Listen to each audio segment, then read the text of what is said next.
because I want to make sure this gets out. Okay, once again, this is Lark in Texas, and you can continue right where you left off. So we were discussing the paths that I took in life. I'm 67 in August, finished high school in 72, at which time I decided that my choice was to be either a soil scientist or a chef. And so the idea of getting out there in the dirt and getting my fingernails dirty and then in this blistering heat in Fort Worth, Texas, 1972, as opposed to being in a co-ed environment with lots of pretty girls and lots of action and a lot of movement and air conditioning, meant that that's the path that I took. But the truth is I always felt like a cook and a doctor in the future would be one and the same person. And so I remember when I was speaking to my parents about the age of 15, my mother wanted me to be an attorney, and my father, who owned a dental laboratory, wanted me to be a dentist or a doctor. So I gave it some thought, and I had done lots of research. I was an inveterate reader as a boy, still am, and I decided I couldn't participate in organized crime, which is precisely how I regarded medicine and law. So I went to college like everybody else and stayed for, I don't know, about 2.5 years, and then I just dropped out. I mean, I was completely bored, and I felt like I was being brainwashed or steered, socially engineered, if you will. And I didn't want that for myself. So that's when I decided that I was going to do things like open a restaurant. I'm thinking, at one time I remember I had $1,000. I was 18 years old, and I thought, well, you know, this seems like a lot of money, because I never had time to really spend a lot of money because I worked all the time. And that was a lot of money. And so I approached a neighborhood pub owner, and I said, let me sell food in your restaurant. You're losing people during happy hour because all you offer them is bags of peanuts and potato chips. And I'll help increase your sales, and I'll give you 10 cents for every dollar that I take in. What do you say? And he agreed. It turned out the man owned 30 of these kind of neighborhood restaurants, which were upscale and catered to the business class. And so I did that for maybe about, 8 months or so. And it turned out that my biggest seller was nachos. So when the people left work, they would congregate at this, really what it was a high-class meat market. And, that was the days of discotheque. You may remember, Frank. Just kidding. Disco, not something I really was fond of. Yeah, myself either. Disco here, disco there, yeah. Anyway, so long story short, there were some people a few miles away on the main drag through Fort Worth. You know, Fort Worth is called Cowtown, where the West begins. And it's an interesting city for someone like me to find myself ensconced because, of course, I'm not a native Texan. And, in those days, I remember high school was you either were a goat roper, you were a freak, or you were a social. A social would be a social climber. A goat roper would be somebody that grew up on a ranch or a farm or in an agricultural environment. And a freak was, of course, a hippie. Because, yes, Fort Worth had their hippies, too, about this time. But, so these owners had a big rock and roll club that was always packed, and it was called I Gotcha. And it was in a department store retail district. So this particular line of brick off of Brickline Street, known as Camp Bowie Boulevard in Fort Worth, was home to some vacant space. And so what these guys decided to do was to do a new concept called Phase 3. They expanded their leaseholds. They set about improving that leasehold over 6 months or what have you. And Phase 3 was going to be a place where you pay one cover charge and you could listen to rock and roll, disco, or country western. And I thought, my goodness, these people are going to have 2,500 people at a time in this one big, gigantic space. Separate dance floors, separate disc jockeys or bandstands, separate staff, and everything else. So I approached the owner and I said, you know, I've been selling nachos for about 8 months. And I said, the people seem to accept it pretty much, and they enjoy it. And I'd like to make the same offer that I made the owner that I'd like to make to you now. And that is, I'll give you 10 cents on every dollar that I take in. I will give you, your disc jockeys, your band members, the roadies, the service staff, free nachos. And otherwise, I'm going to sell these nachos for $1.50 for bean and cheese nachos and $1.25 for cheese nachos. And during happy hour, it doesn't matter which one you get, there's going to be 99 cents. Well, in those years, I was making more money than any of my friends. I bet you were. I eventually sold that business to one of the disc jockeys, who was a Mormon. And what happened is I made a telephone call to the executive chef of the Broadmoor Hotel in Colorado Springs, Colorado, which at the time was known as the Grand Dame of America's 5-star resort hotels. And the guy's name was Georges Ferrand. He was an older man, and he was the executive chef. And remember, this is a place that during the ski season, this is at the foot of Pikes Peak. It looked like a big Italian palazzo, if you will, with surrounding buildings.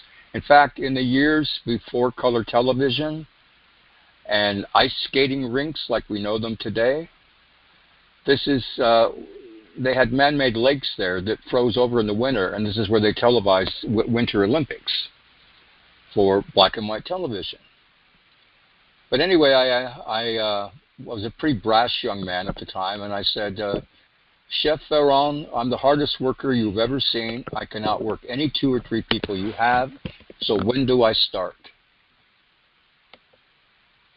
And so I think he was a little bit taken aback by me.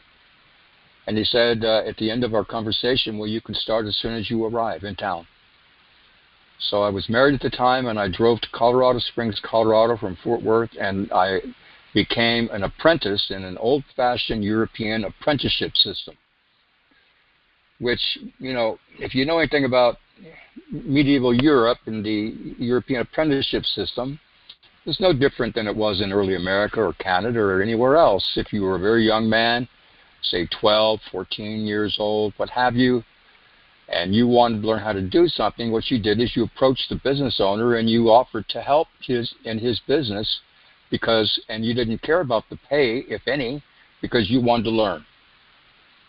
And typically the way it works in the food service industry, especially at the higher ends, is you're basically like in boot camp. You know, the kitchen, a professional kitchen is laid out the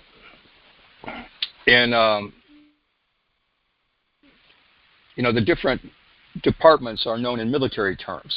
And this was ensconced by the 20th century chef named Auguste Escoffier, who was one of the most famous chefs of the 20th century. And he is the one that actually codified the language of cuisine in the Western world.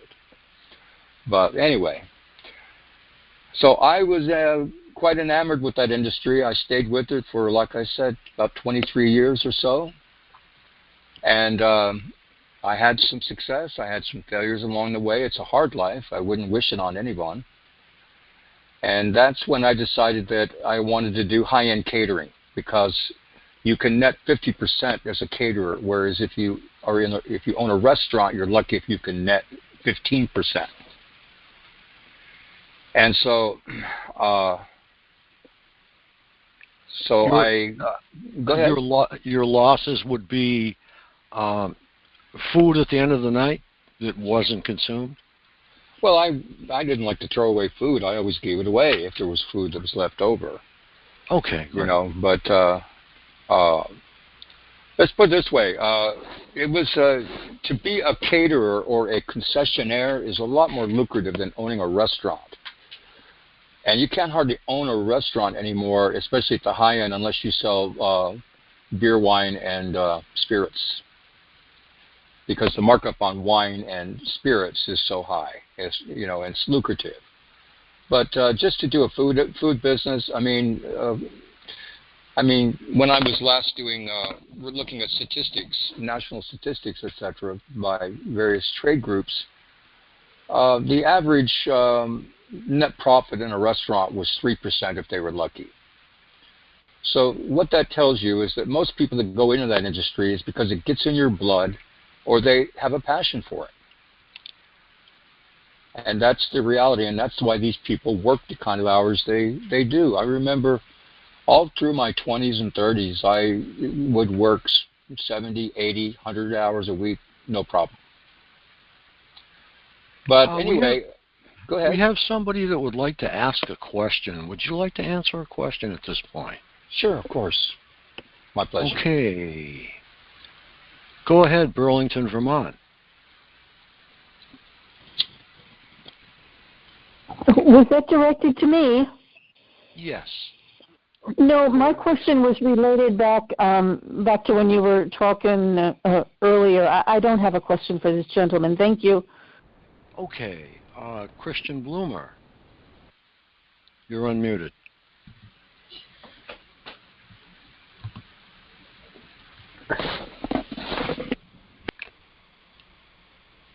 Okay. Can you hear me? Yes. Yeah, I was going to wait until it gets good and starts talking about TI stuff. That's really the reason why I'm on this free conference call. Understandable. This is all intertwined within what he is going to present, and he may not be able to present it all this evening. Yeah, I was just getting in line, Frank. Okay. That's all. Thank you. All right, that concludes the people that would like to ask questions at this point. So you can continue. Well, anyway, as it turned out, I decided that I was going to do another business, and I had a little bit of savings, and so I started buying equipment because I figured if I had the means of production, I just needed to find space and get everything installed and hang out a sign, right? And so what I wound up doing instead was I founded a food service equipment sales company. And over about 12 years, I built it up. I had, at the end of 2005, when I sold everything off, I had a dozen employees. I found work for all of them. They were all skilled workers. I had a couple salespeople, several technicians, and I had about $1 million wholesale value of inventory. So at one time I had the largest inventory of food service equipment in 5 states. But what happened is the world changed. You know, for several years people were joshing me, they were kidding me because I refused to go online. And so the truth of the matter is I finally got talked into going online for the first time in 2004. And over the next year and a half, I invested over $180,000 in techies and equipment to computerize my business. And all the, so here I was, this classic bricks and mortars business that was trying to enter the information age, albeit rather late, because I was a late adapter. I didn't trust it. The idea of banking and all of these kind of things, you know, where people could hack into your computer, conduct industrial espionage on you. I mean, you know, none of that was appealing to me. But what was appealing was the fact that my inventory in the heat of a Texas summer would all be online in a computer where I'd have, you know, minimum 5 up to a dozen pictures of each item, so that things like the specifications were visible in the picture. You know, the model number, the serial number, the electrical specs, the gas specs, the dimensions of the product, the age.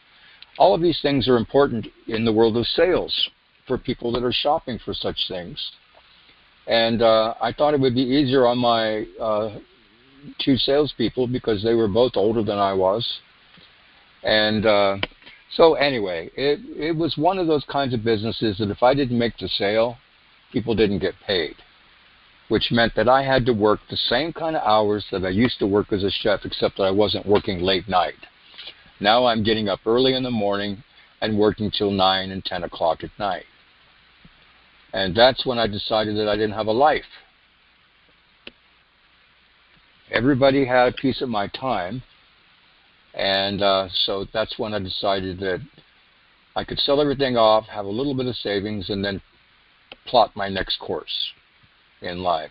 And 2004 was since I got online that year, was the year that I discovered this word communitarianism on the internet. And I asked myself, well, what the hell's that? No one's ever mentioned that word to me. I've never heard it on the telly, never read it in a newspaper.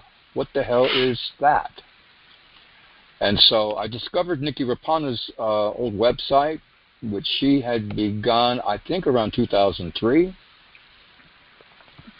Do a search on the internet. It's still there. It's called Living Outside the Dialectic. And I think I read everything Nikki ever wrote, and published on the internet. Probably one of the few people that can say that. But then I signed up for something called Google Alert, because I thought, well, who else is talking about this? So I chose the keywords simply communitarian and communitarianism.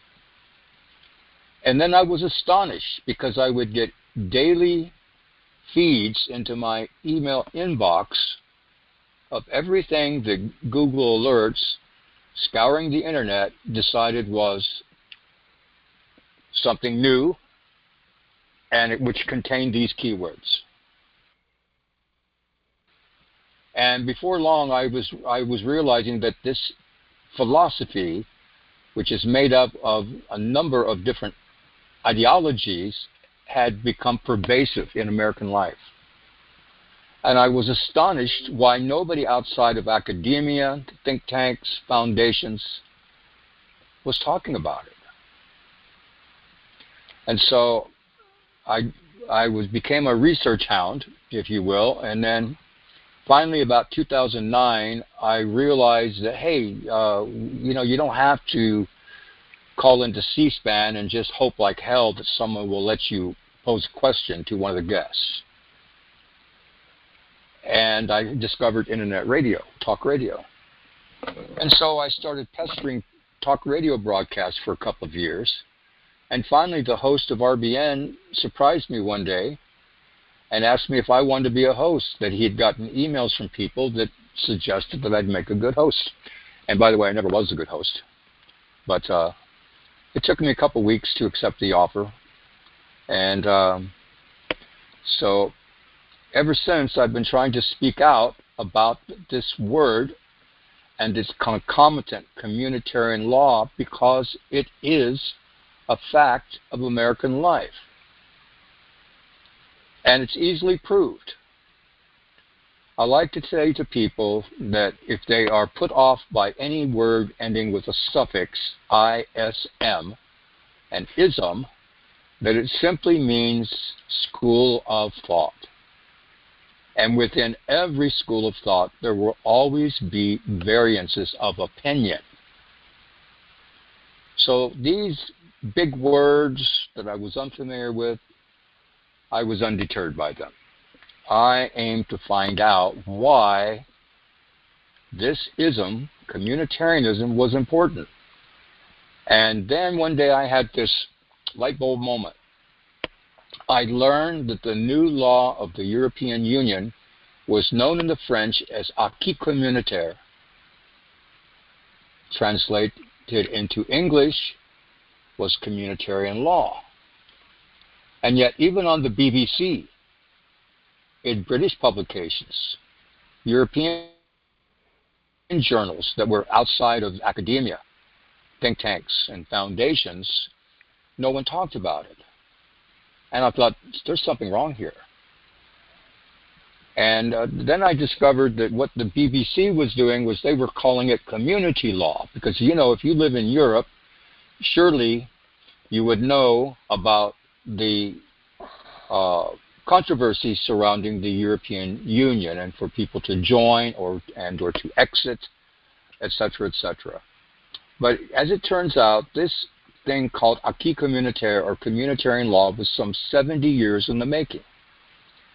It had to join together the nationalist laws of those, as compared to the U.S., small European nations like Germany and France and Poland and Italy and Spain and Great Britain, England, Ireland, Wales, Scotland, even Norway, Scandinavian countries, Sweden, Finland. And I thought, well, that is some feat. So what has happened is this model legislation known as EU law or communitarian law has been rolled out in the information age across the world. This law purports to balance the rights of individuals with those of the community at large.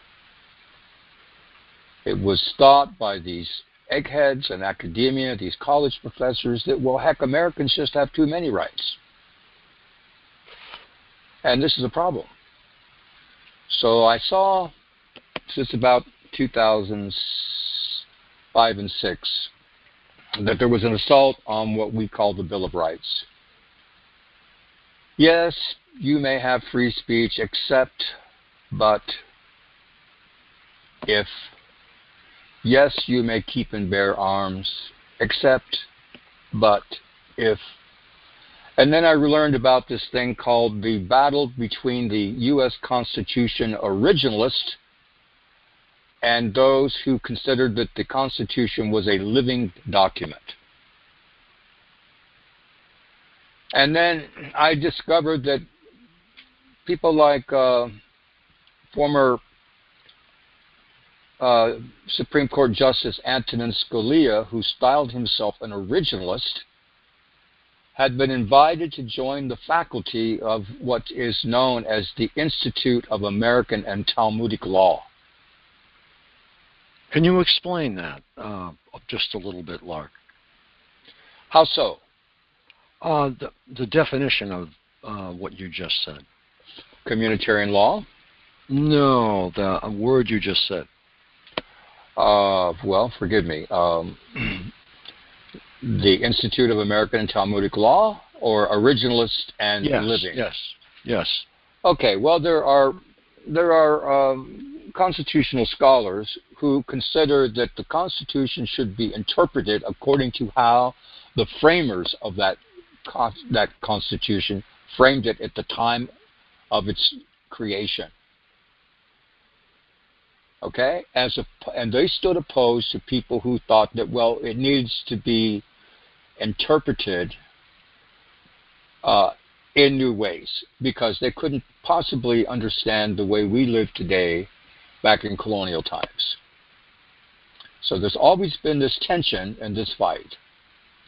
You know, since that time, I have to tell you that there are various words which actually are defined in a dictionary as meaning interpretation of meaning. In other words, interpretation of meaning takes several forms in terms of a word. And examples of that would include, and forgive me for the big words, exegesis, eisegesis, casuistry, pill pull, psychometrics, and there are more. In other words, each one of these, if you look them up, it has something to do with interpretation of meaning. I never had thought of something like that.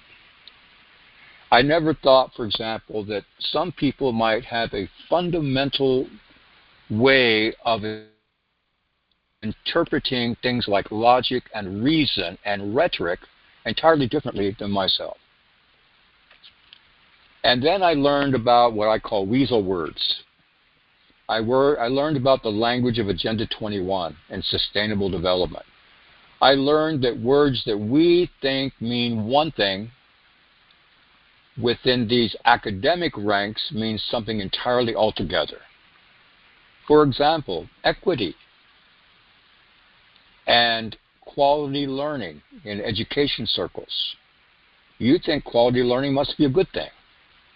So these teachers and these eggheads and these superintendents and these education czars and stuff like that, well, that must mean that they're wanting to do well by our children. If you're a parent with a child or children in public schools. Then there's another thing called quality of life. Well, gee, that sounds innocuous. We're all kind of concerned about quality of life, are we not? But then I learned about the United Nations Global Happiness Report and the way they define quality of life. And we already know that there are weasel words like free trade. Well, free trade is not free trade at all. It's controlled and managed trade. And be that as it may, there are literally hundreds of examples of words just like these that you and I think mean one thing, innocuous, harmless, no biggie, that they just go right past our heads. Now, if you were to watch your Sunday talk shows on television, and I don't watch television, but I remember there was a program that's still on the air. The last I was watching TV, it's called Fareed Zakaria GPS. It comes on twice every Sunday in this market. I just checked the other day. And Fareed Zakaria is a member of the Council on Foreign Relations. He's an Egyptian-American. And he is a journalist with CNN who hosts this Sunday talk show. After watching this talk show for just a few weeks, because I was keenly interested in what the guest and he had to say based on my research, I realized that they were using communitarian buzzwords, or as I term it, code speak, in such a fashion, in such a manner that the average American listening into these broadcasts, thinking that they were getting up to speed about the ways of the world, whether it be about domestic or foreign policy, for instance, but they were not getting it at all because they were speaking in communitarian, I call it very much like Orwellian newspeak or doublethink. They were using terms of art and words so that the average listener had no clue what they were talking about. Now, you can go on the internet today and go back to an article that I think was written by Mr. Zakaria in 1996. And you can find it, just do a search. The ABCs of Communitarianism. So what I'm trying to tell y'all is that this thing has been around since the early 70s. And those of us who are baby boomers and the people coming after us, we have no clue that these things are going on, because I can tell you that communitarians do not believe that anybody has rights as we understand them, which are unaccompanied by duties and responsibilities. So I've only just begun, but I hope to God that I've got some people listening's attention. What say you, Yes, Frank? you certainly did. Let me say that one more time. Communitarians, and this is a fact of life today, because law enforcement and our courts are all decidedly communitarian today. Provable. Fact. And we could talk about that. But you have no rights in a communitarian system which are unaccompanied by duties and responsibilities. You have to say that over and over in your mind a couple times, at least, to appreciate the ramifications. There's also something in the law today that's called responsibility to protect. Known euphemistically as R2P. If you search that, who is behind it, where does it come from, you will understand that it is fundamental, integral to understanding how communitarian law works.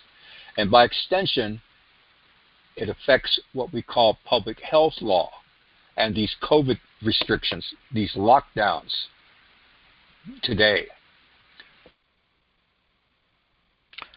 Okay, it's interesting that you bring that up. COVID lockdowns right to lie really to you with impunity today because of that Modernization Act. They're the first attempt by the government to actually physically control the people. The other attempts have been very subtle, but this is a. But go ahead. Let me correct you just one moment there, Frank. We talked about this last night in brief when we spoke. We don't have a government anymore. What we have is the mind control, which is endemic to the etymology of that word government. It means mind control. In its stead, what we have is today something called governance. And governance is your management. Your management requires your participation in a contractual relationship. In other words, it's true that voluntary or involuntary servitude in America has long been made illegal. But voluntary servitude has never been made illegal. You have to let that sink in. So at this moment, should I direct people to my websites, maybe? And maybe somebody will actually open up a page or two while we're talking. Very good idea. I can go to your websites if you like, and I believe I can share them on screen. Oh, cool. You might want to just show them my old website just for first, and we'll talk about that for 30, 40 seconds. Okay, it'll take me a moment, so you can continue. That would be larkintexas.blogspot.com. larkintexas.blogspot.com. Yeah, I have the links down here. I just have to get to them. Anyway, what I'm hoping we can accomplish, y'all, with this conference call today is I want to introduce you to some information that you may or may not know about, probably unlikely that you do, because it's important. And the other thing is you need to know is that I have nothing to sell here at all. In fact, I don't want you to consider that I am an expert or particularly knowledgeable about anything, because in truth, I want you to own this information, add it to your own information which you have gleaned from your own life experience, and steal the words, edit them, and make them your own, so that you can understand that we have a system governance or scientific management. Some have called it a... Okay, that is up on screen anytime you would like to refer to it. Okay. For the benefit of your listeners, let's see, I've got... when you go to that address, larkintexas.blogspot.com, what you're looking at is the sum of all things number 5. That means it's part 5 of a 5-part series. So I recommend that people start there, read all 5 parts, and then go back to the very beginning of the blog in 2011 to the first entry, which is entitled Diogenes. And I actually put a link to Diogenes in your live stream chat here. Because then you're going to read something, you're going to read, see, I used to title all of these entries. And these represent my show notes that I published in advance of my old RBN radio shows. So people didn't have to furiously take notes or wonder how something was spelled. They could have something to look at while they were participating in live radio. But, so it's useful.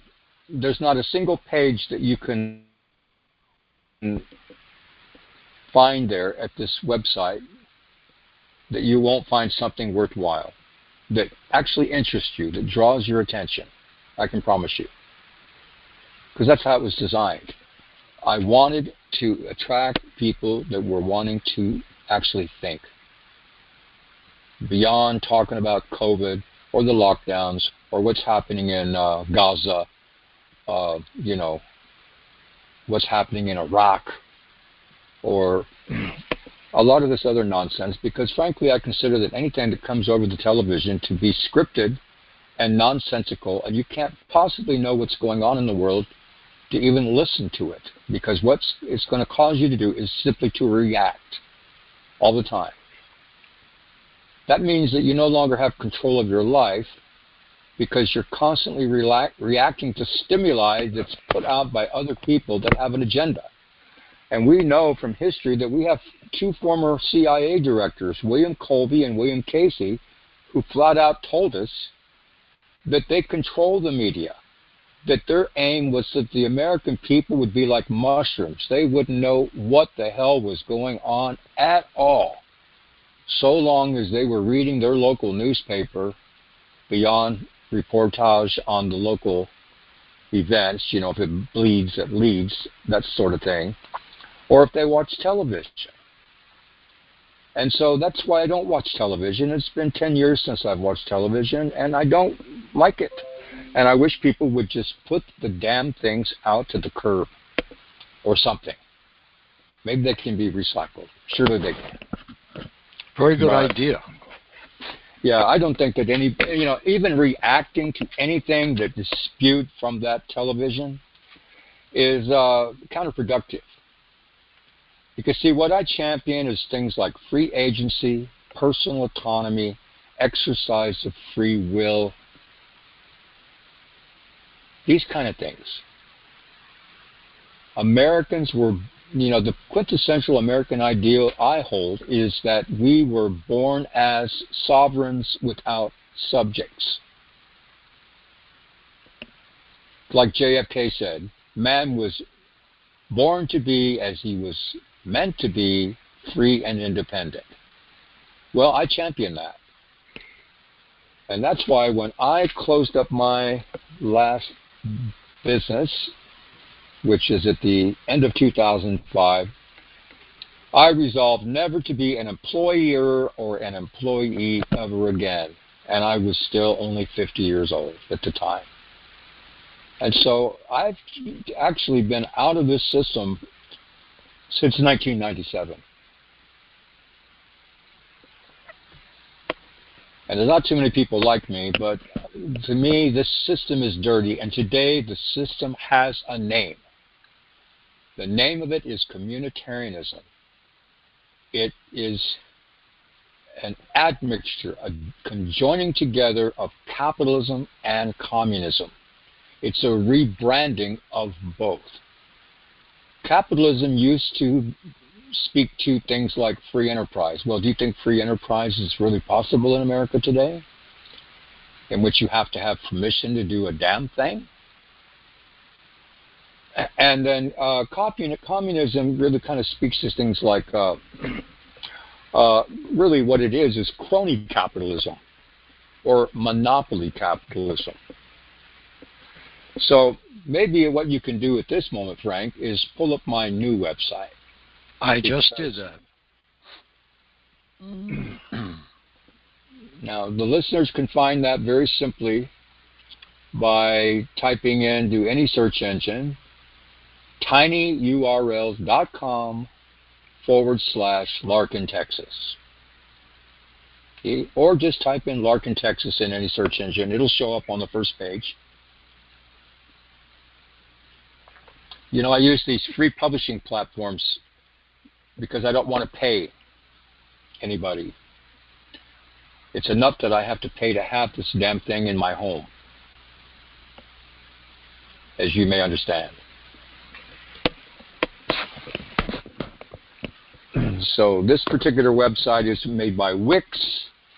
Blogger is now owned by Google. When I started, I don't think it was owned by Google. There are free publishing platforms that, frankly, brain-dead idiots and technophobes like myself can employ just so they can put a few words out for the folks to look at. So, yeah, it's a very interesting website. It's very informative, and you'll get a grip on what communitarianism is really all about. If anybody would just read through the words at that website, it will only take them 45 minutes. They can do it a little bit at a time. The first article that you see is entitled, or it's titled, Trust Your Gut. You can see it takes 1 minute to read. 1 minute. What I recommend people then do is to go back to the home page, scroll to the bottom, to the entry that's entitled, it begins with an asterisk, on Communitarianism, Collected Musings, April 2020. So the last time I published anything at this website is about a year ago. I'd like to publish more things, but I don't want to scare off the readers. I want something that's very concise, yet comprehensive, you know, no fluff, if you will, because what I'm hoping is that one day 10 million Americans on the same day can talk about one thing: the reality of communitarianism as it's undergirded by communitarian law, because they're concerned and they know that it is a serious matter. Because would you call this, excuse me, would you call this the deep state? Would you call this just communitarianism? No, I wouldn't. Because the words which take us off the target are not helpful. I don't talk about the Illuminati. I don't talk about the Freemasons. I don't talk about Black Lives Matter and these social issues that are being ginned up to keep the people divided and conquered. What I care about is things relative to things like law and human behavior and how we're expected to interact and interrelate in this world. I want people to be armed with the ammunition so that they can better navigate this thing called life. And unless you know about communitarianism and communitarian law, you are going to be, as Sun Tzu said, you're going to be fighting, thinking you know yourself, but you don't know your enemy. in which case you can expect to lose half your battles. If you expect to win the war, that means that you must develop stratagem or strategy. That means not only do you have to know yourself, but you have to know your enemy too. And see, communitarianism, with its connection, its undergirding of communitarian law, is the elephant in the room. Remember the ancient fable of the blind Hindi men and the elephant. They come upon an elephant. One of the blind men touches the elephant's tail and says, well, this is a rope. Another, the elephant's side. Well, this is a wall. Another, the elephant's trunk. But this is a tree. Another, the elephant's ear. It must be a fan. Another, the elephant's trunk. It must be a snake. And finally, an elephant's tusks. Well, this must be a spear. But of course, because they're all blind, they can't know that they are independently touching the part of this great elephant in the room.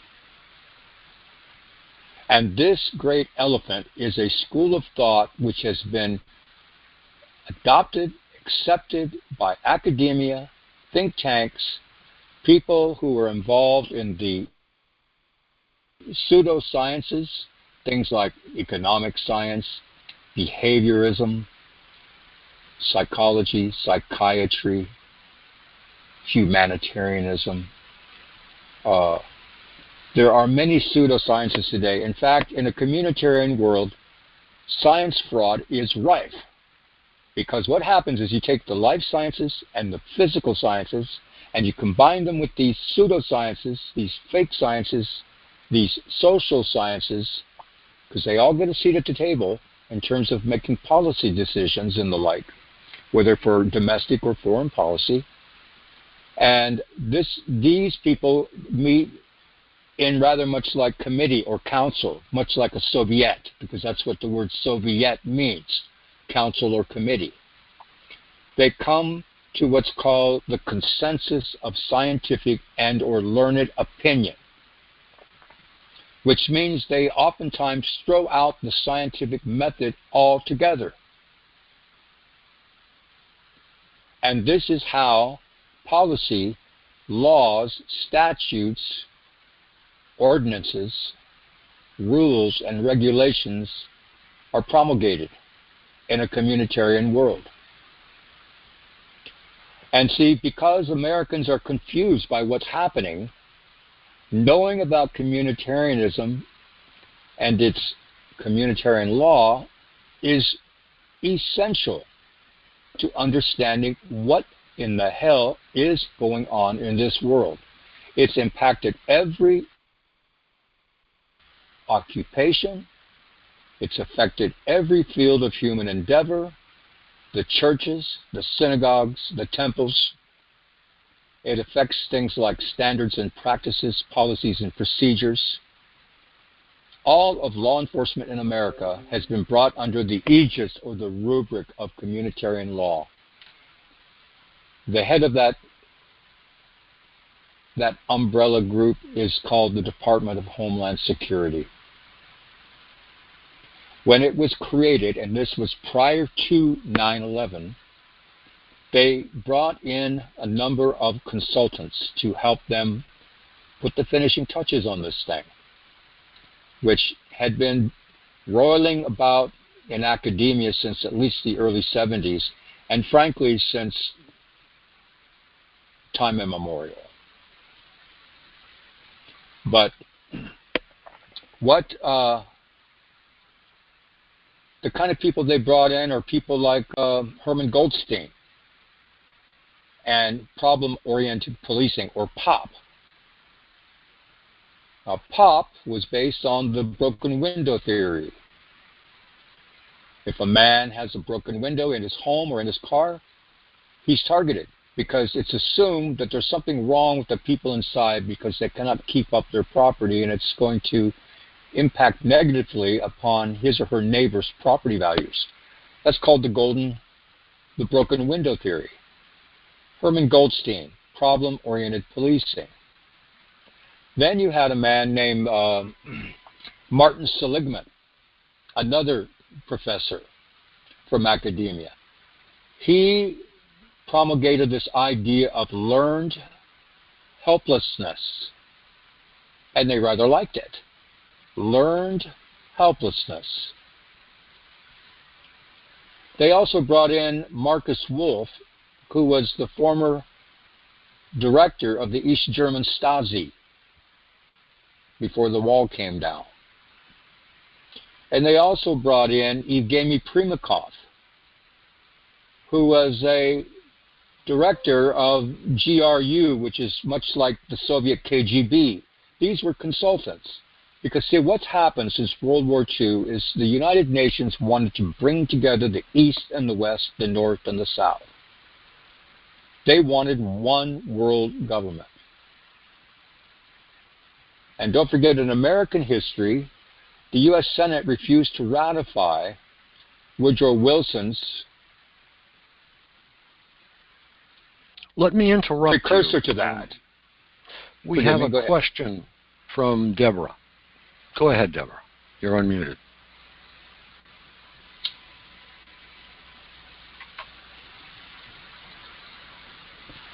Deborah, 2409.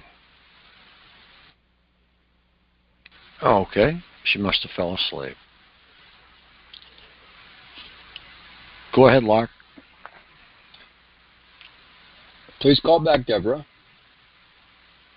Anyway, so, you know, we had the Bretton Woods Agreement. We had the General Agreement of Tariff and Trade, the GATT Agreement. We've had the, you know, all these different, you know, people don't know it today, but international law today is communitarian law. Okay, people Deborah's talk about the Constitution. Okay, go ahead, Deborah. Hi. I did not catch your name. I didn't get to call in until about, I don't know. I just didn't get your name. You were already talking, but what you're saying is amazing. And I think what really struck me, and my question is, I think people do know something is horribly amiss, and I'm striving for ways to direct them to do their own due diligence, their own thinking, their own, you know, I'm finding myself asking, well, what if, you know, to prod them, because we have been so conditioned not to think for ourselves. Well, that's very true, Deborah. The truth is nobody, if they were fair to themselves, can fail to accept the idea that we've all been socially engineered from the moment of our birth. Our parents and grandparents, the same before us. And so to direct your question to a plausible answer, I suggest that the answer can only be found within each individual. And so if you were to go to my website, which you can get to by simply typing in a search engine, tinyurl.com, tinyurl.com/Lark in Texas, because that's the name I use on the internet. Lark is a name that was conferred upon me by my younger brother, who's no longer with us, when I was 3 years old. So ever since I've been on the internet, I've always called myself Lark. And when I used to call into radio shows, people would say, Lark in Texas, you're next, you're up. And so I thought, well, that was a suitable handle for me, at least within this milieu, which we call the digital world. And so if you go to that website, you'll see an entry entitled 9 words. 9 words. Mm-hmm. My email Okay. address is available to anybody that wants to reach out to me. You can find me on Skype, simply Lark in Texas, 3 words, Lark in Texas. I'm easy to get a hold of. Read 9 words and ask yourself if you could teach that to people around you that you love and you care about in your life, if not to yourself. I'd really like to know. Floored. I was floored. I was speaking to a coworker. I work today at I work at Dollar Tree. Okay, I love people come in there, especially the woman that came in with the Kamala Harris T-shirt on. And I said, "What's going on with that T-shirt?" I'm kind of like to stir the pot a little bit, but anyway, I said, "What's going on with that T-shirt?" She goes, "Oh, it's Kamala Harris." And I said, "Yeah, how's that working for you?" And she just looked at me and went, she didn't know what to say. Well, I always preface, if I have an opinion, I always preface it by saying, now this is Deb's opinion, this is not Dollar Tree's opinion. And she just looked at me. She wasn't angry. Her face just went blank. Well, they're not ready.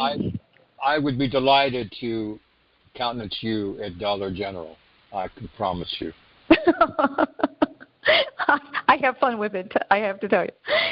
But I was speaking with a coworker, and I was telling them, because of my targeting, I am activist in pro-life, and I've spoken on the steps of the Supreme Court 3 times and given my testimony against Planned Parenthood. I would do it again if offered the opportunity. And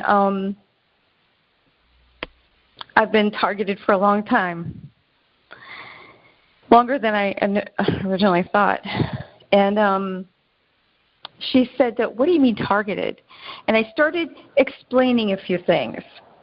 She said, "Oh my goodness. Oh my goodness." And she goes, and what about our world right now? How this is like this, where it was before? And I said, "Oh, you mean doublespeak? How it means something for one person, for one set of people, and it means something completely different?" They were teaching us about doublespeak in seminary.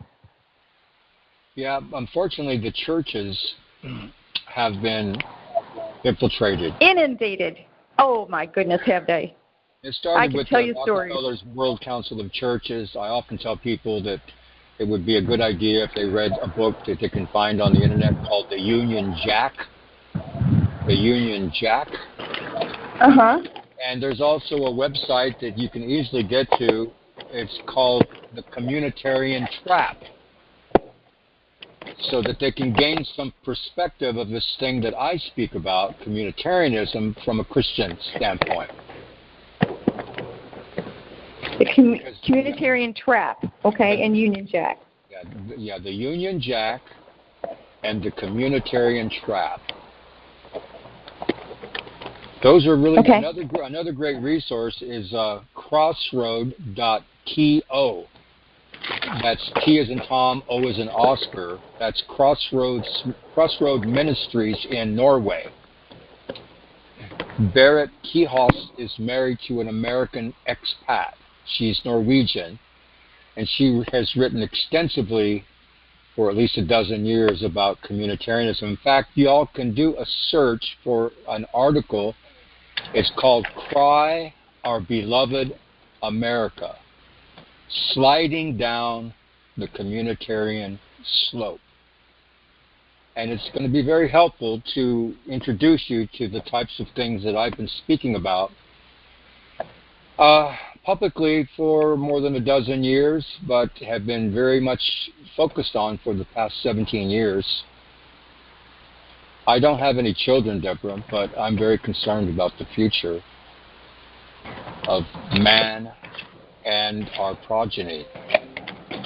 I have 2 children. I have 8 grandchildren. And I will fall on 100 swords before I will stop working to make this known. Well, I suggest, is crazy. If you want to get knowledged up about some things you perhaps have not considered before, do a search on the internet. Start at my website, you know. Yeah. In fact, what I want to leave we all with today, because I assume, Frank, there's going to be recording of the call where people can access the archives. Is that correct? Most certainly. Well, let me leave you all some resources right now. I've already mentioned the Communitarian Trap, easily found in any search engine. I've mentioned Living Outside the Dialectic, easily found in any search engine. Now read a book, 326 pages on the internet. Do a search, The Definitive Anti-Communitarian Manifesto. The Definitive Anti-Communitarian Manifesto. You can find me just by doing a search, whether it's through your browser, on YouTube, simply 3 words, Lark, IN, Texas. So people like Nikki and myself have been at it a long time, and so we have been crying in the wilderness for a number of years, and what I hope, is if you don't want to absorb anything about this information, because you think you already know everything you need to know, and you're quite settled in your world, in your knowledge base, etc., put this information in front of a 10-year-old. Because their lives are going to be seriously impacted for much longer than ours will be by this reality as defined by just 2 words: communitarianism to all. So you can type into a search engine, what is communitarianism? Because you want to know what the hell it is. What the hell are they talking about? Then type in, what is communitarian law? If you really want a short course and you want the Cliff Notes and you want to shorten your learning curve, I recommend my own website, because I sought to be concise and yet comprehensive at the same time. It was a tall order for me. Do a search, Lark on communitarianism. It's at my website. Okay. Also, communitarianism, first things first. But if you're looking for remedies and solutions, I seriously suggest anyone listening, you too, Deborah, at my website, the entry is entitled 9 Words. Because I think that at the end of the day, we need to come to center. We need a solid foundation from which to not only navigate this life, but to fight this war. Because as I've mentioned before, you know, that entry at my website that has an asterisk in front of it, simply titled On Communitarianism, Collective Musings, April 2020. I wrote this a little more than a year ago. This is as concise a reading and to get you where you want to be, so you can know what it's talking about. And remember, you're not going to hear this word on your television. You're not going to read it in the Dallas Morning News or the Boston Globe. But you're going to hear words like community bandied about quite a bit. It's sustainability and equitable. And you're going to find an example of those things in Nikki Rapanas and her daughter Nordica Frederick's book entitled The Definitive Anti-Communitarian Manifesto. It's actually 2 books in one. The first is called 2020, Our Common Destiny. It's taken from the Brundtland Commission report, which was penned in 1987, called Our Common Future. And they talk about 2020 a lot. And look what happened at the beginning of 2020. Public health law, in the guise of communitarian law, took hold of a fraud, a con that was perpetrated upon the public to socially engineer them into this new age of global governance undergirded by communitarian law. And yes, I never got sent the memo either. And I've been researching this for 17 years. Nikki and her daughter discovered this in 1999. In 1999 and 2000, I was a businessman. I was involved in a project. I was putting forth a proposal to the Dallas Farmers Market Improvement District. It was a $7.8 million proposal, and the managing partner of the Dallas Farmers Market Improvement District, which is right on the edge of downtown Dallas, it's a warehouse district. It's where a lot of the produce and the meat packers store their product for the trucks to be delivered to all the grocery stores and the restaurants and the like. Anyway, the City of Dallas Economic Development Department was a managing partner of this improvement district that was owned by Belgian bondholders who maintained offices in Dallas. Now, I'm not going to go into a lengthy story here, but at the time, Mayor Ron Kirk was the mayor of Dallas. When Barack Obama was elected president in 2008, I think, I don't remember, one of his first appointee was his his trade commissar. Remember, they were calling them czars. Trade czar. Well, that's really a shortened form of that Russian word commissar. And so the former mayor of Dallas was Barack Obama's appointee to be the U.S. trade representative in negotiations for these free trade agreements like NAFTA, CAFTA, and WTO and the like. Okay, so what we're seeing today is a convergence. That was the operative word, which coalesced and came to the fore right about during the Reagan administration. They were looking to marry East and West, North and South, which meant that they had to bring together the legal systems of the former Soviet Union, the People's Republic of China, and then later the European Union, so that it could be ensconced and superimposed over and upon, overlaid, if you will, onto American law, onto Canadian law, onto every nation states on the planet. Under communitarianism, what you're going to discover is that the nation state has been deemed obsolete. It has to go bye-bye.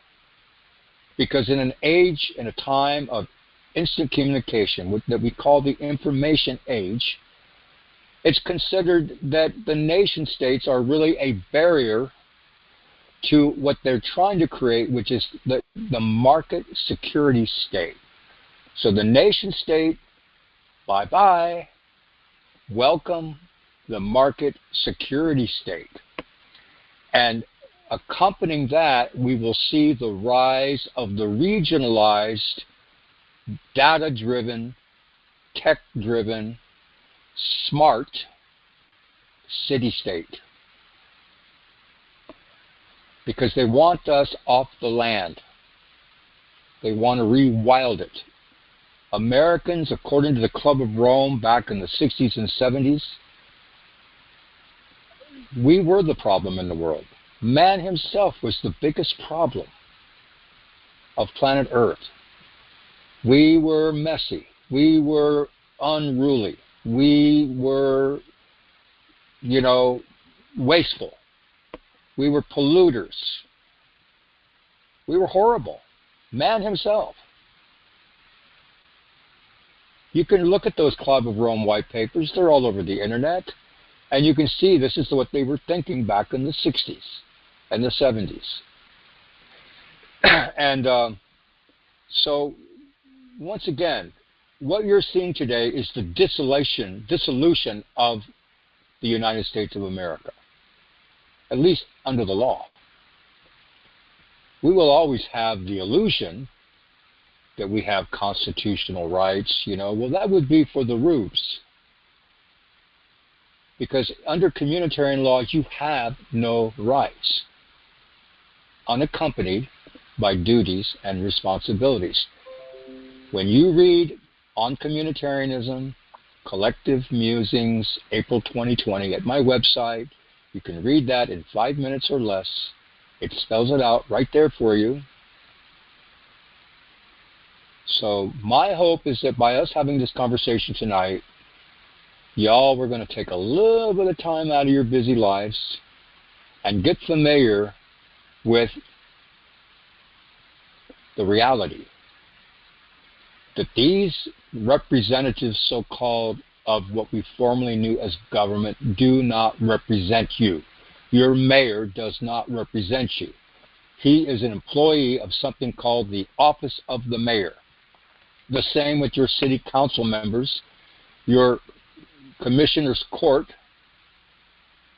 They do not serve your interests. And many of these people have to literally sign a non-compete, non-disclosure agreement, which means they must observe Chatham House rules. What is decided upon behind closed doors stays behind closed doors. It gives them the legal permission to lie through their teeth to their constituents because they're bound by contract. These people do not represent you. The U.S. Conference of Mayors today is not only a syndicalist trade organization, which is much like the Wobblies or the Teachers Union, it is also communitarian. The National Governors Association is not only a syndicalist white-collar trade union as opposed to a blue-collar trade union, for instance. It's communitarian. If you type in your elected representatives, and we don't really even have elections anymore. It's all been commandeered by big tech and the operatives within. You can't trust a vote in any election today where computers are involved. And we know this. And yet we cling to this idea that this guy or this woman who talks really nice and looks like they really care is going to do something to change something and make life better for us. We have to call these people out for what they in fact are, whether they realize it or not, whether they are dupes or shills. The result is the same. But they have a label, and they wear it whether they know it or not. They are indeed communitarians.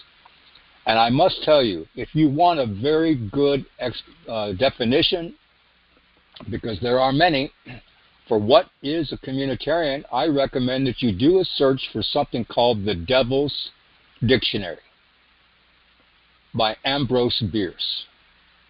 The Devil's Dictionary. And look up the word idiot.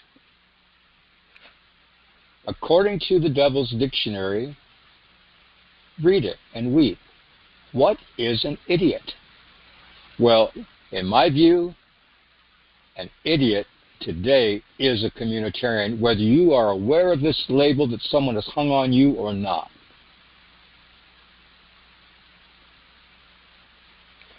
Food for thought, right?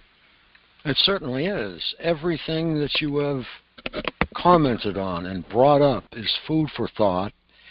And in case I don't get a chance to ask you, I would love to have you back again to continue your discussion. Well, I'd be delighted. I tell you what, I challenge anyone listening. I want to know, let Frank know. Send him an email. I want to know more about this topic because I think it's important. Just let him know. If y'all don't want to hear me again, let me know that too.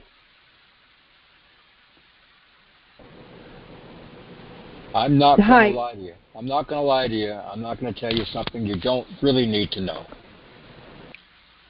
Hi, Lily, is that you? Hi, I apologize. I had to reboot, so I missed what's going on with the ending of this? Is the gentleman leaving? Are you leaving, or are you going to do questions? He's going to do at least one more question, being yours. Oh.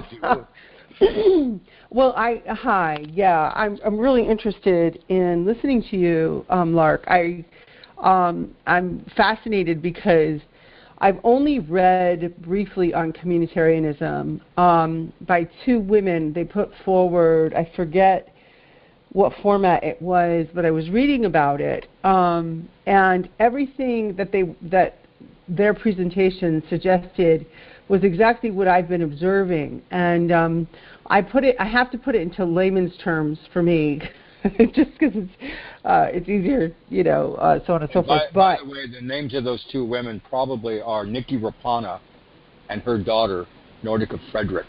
Yes, those are the two. I knew they were related. Yes. Yeah, these women live in a yurt, a homemade yurt. Oh, really? About 250 miles north of Anchorage, Alaska. Wow, they're brave women. It gets 60 degrees below zero. Oh, yeah, they're strong, brave women. No kidding. Also have 4 or 5 children. These are Nikki's grandchildren and Nordica's children. They're all toddlers. I see. Wow. And these people, I hope somebody will build a memorial to them one of these days, because these women are research hounds like nobody's business. Yeah, I think it's really interesting because you can see the patterns in the behavior. I look for behavior. I don't necessarily look for what's obvious or overtly fed to people. I haven't watched TV in probably almost 4 years. Maybe a Jane Austen movie here and there, but that's about it. So I have wondered how much, first of all, without getting too personal, how much are you familiar with the targeted individual group? Is this something that you're adept at? Do you know about it? Or Yes, I'm familiar with Eric Carlson's work. Okay. Eleanor White and I spoke at length about 10 years ago. Mm-hmm. I have a very good friend in Illinois who is a TI. Okay. So I know quite a bit about it. However, for me, and you forgive me for saying so, it's a tangential issue. The fact is that we're all targeted. Okay. Well, yeah. Except I will just state for the record that, in my opinion, that we're all have a form of targeting. I agree with that, except for the fact that acute targeting is torture. So, Lily. Yeah. The reason I invited Lark here is because communitarianism is exactly at the base of this targeting. Well, that's where I'm headed. So what I wanted to get your opinion on, and for layman's terms, is I was looking for the philosophy that's already budding, okay, like BUD budding, to describe what the United Nations wants to achieve for their one world government. Because if you've noticed, there was a phenomenon, almost, you have to kind of take a step back and look at the big picture, that communism started to fade out, right? And they started introducing, it became more of an oligarchy in Russia, right? They started introducing more capitalistic ideas, and so on and so forth. And then all of a sudden, the Americas, started tilting towards socialism.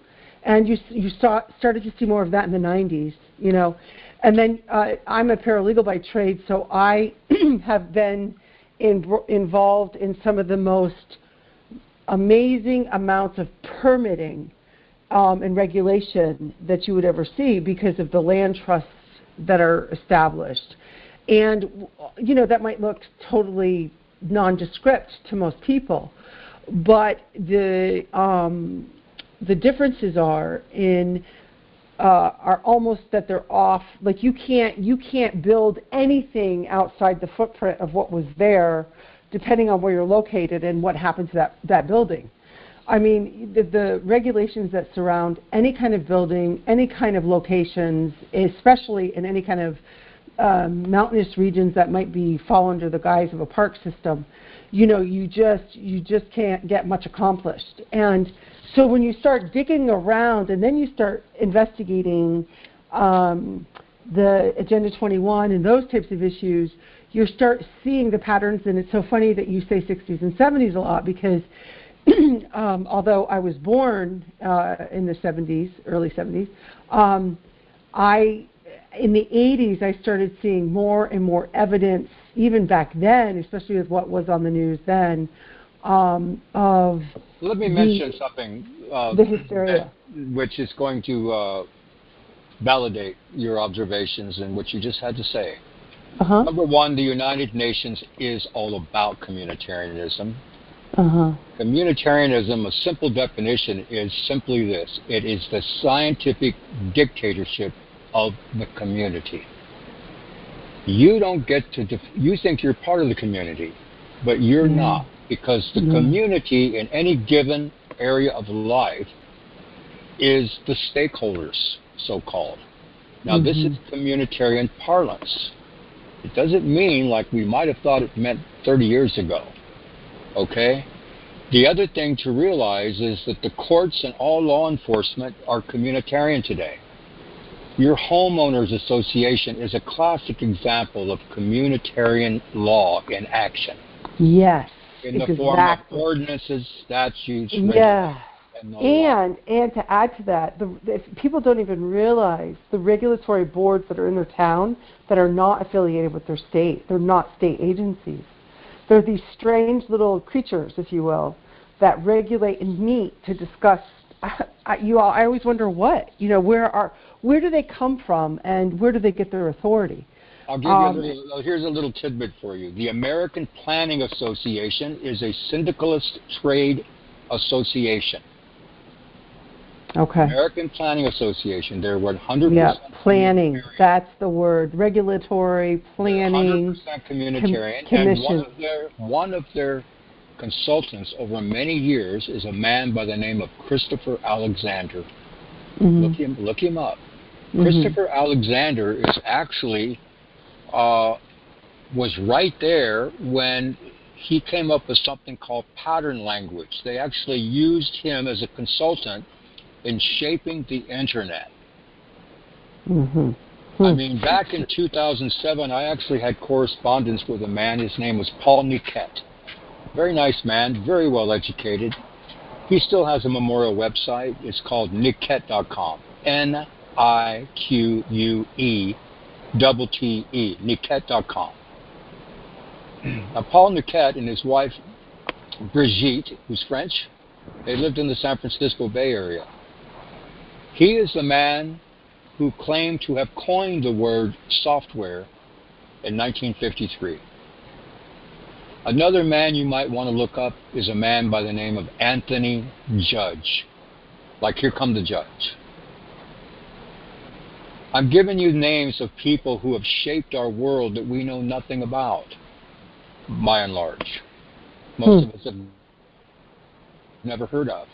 But there are many more just like them, which is why it's important to realize that a communitarian can be a flag-waving, red-blooded American small business owner, shopkeeper,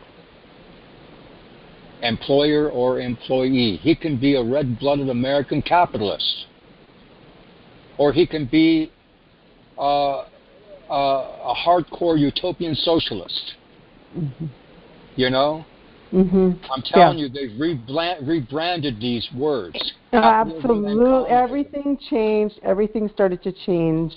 I believe after the coffee shops, the clubs, the people where in the 40s and the 50s where the philosophers met science, right, in the intellectual brains of the countries. And they started putting the philosophies together to talk about the social stresses that were happening. And I think they noticed fractures, if you will, in the people who were considered less than or having less than. The irony is that with the communitarianism, the people who are considered less than are actually going to be, left out, And let me point something else out before I forget. During the Clinton administration, there was a policy initiative that was begun. It was called Reinventing Government. Mm-hmm. Well, they reinvented the government, all right. They did away with it. Because in America today, there are no longer any public offices. And there is no longer any such thing as public lands, because everything has been privatized. Now, if you're a wealthy industrialist heading a multinational corporation, or you're a banker, wouldn't you kind of like to design the world in the way that you see the world? Numbers and digits, profits and losses. Well, you can't really do that and take over the world without privatizing everything. I like to say that there were three great alchemical dreams of old. The first was to turn lead into gold. And for that, man invented war. And the second was immortality. And for that, in its first iteration, man invented the corporation, the trust. Today we have public-private partnerships, non-governmental organizations. We have agencies. This is immortality. And finally, the dream was the perpetual motion machine. Do you think transhumanism... Okay. Man invented communitarianism. Okay. Do you think transhumanism fits into this anywhere? It absolutely does. Just read my article at my website entitled Lark on Communitarianism. It's right there. Okay. On my old radio show, Frank, the first man that I interviewed was a very nice Jewish man from Long Beach, California. He was a bicycle shop repairman. He had a wife and a child. He was my first guest. He wrote a book called Revolve. Man's Scientific Rise to Godhood. And you can read a review of that book on my website. Yes, Lily, can you see how that he ties into targeting? Where he's going ties it all together almost. Well, yeah, I absolutely see that, and I have my own personal convictions as to why people are targeted as time has progressed here, can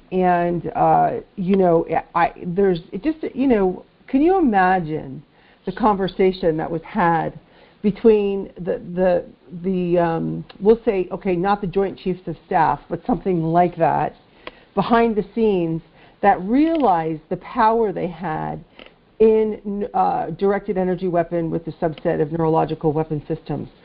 The conversation that took place, they must have realized the power that they would have.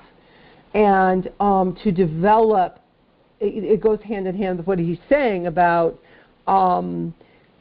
developing utopian type thinking along with this incredible power of directed energy weapon systems.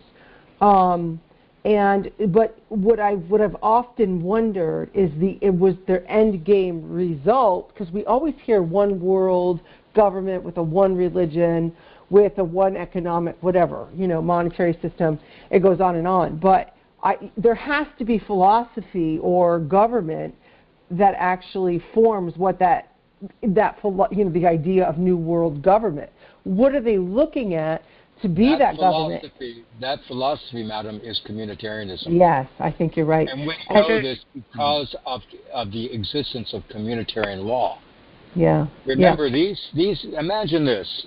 If a multinational corporation in Germany is doing business with another multinational corporation in the States, and in turn they have a fulfillment contract with another multinational corporation in the People's Republic of China. And what happens if a contract dispute should arise? necessitating adjudication in a court of law. Which law will hold? It's communitarian law. And they used to use a codicil in fine print. It was called the supremacy of communitarian law. This is the same law which is practiced in the International Court of Justice at The Hague. This is the same law which is now practiced in every American courtroom in this country and around the world. It's about rights versus duties and responsibilities. Towards the greater good. So it goes right along with the greater gestalt, too. That's the right. greater You have to gestalt. define what is a community. Yeah. You know, in turn, you have to define what is environment, what is climate. And you can find that information if you'll look at my website. The entry is titled simply Communitarianism, First Things First. The questions are asked and answered. What is communitarianism? What does communitarian stand for? What is a communitarian? What is communitarian law? How does reflexive law fit into all this? This is how we are nudged to change our attitudes, our behaviors, and our beliefs with meddlesome statutes, ordinances, rules, regulations. Yeah, but you know what's interesting is believe me, I don't support. It's called soft law as opposed to hard law. Well, it's because but this is the perpetual argument. The perpetual argument to me, and I stay out of politics because of this stuff, but so let's say you are the capitalistic coal miner group that, you know, in the 60s and 70s were hauling coal out of the earth for all the right reasons, even way earlier than that, obviously, and you decide to throw your sludge into the local rivers. Right? Now, you should have known better, especially when people were getting sick, but that didn't happen. So regulations were required because people are jerks. And let's just use that as, you know, the start of all the other things where people are jerks. And so all of a sudden now you have to regulate everything because people in business, when it's sometimes, not all the time, in some forms of capitalistic, in some forms of businesses, they're so ruthless. They'll do anything for a buck, including poison people or whatever. So, you know, you can't regulate the heart. You can't make people do the right thing. And that's where regulations come from most of the time, because people are getting hurt, because other people are jerks who are in power, and they don't do the right thing.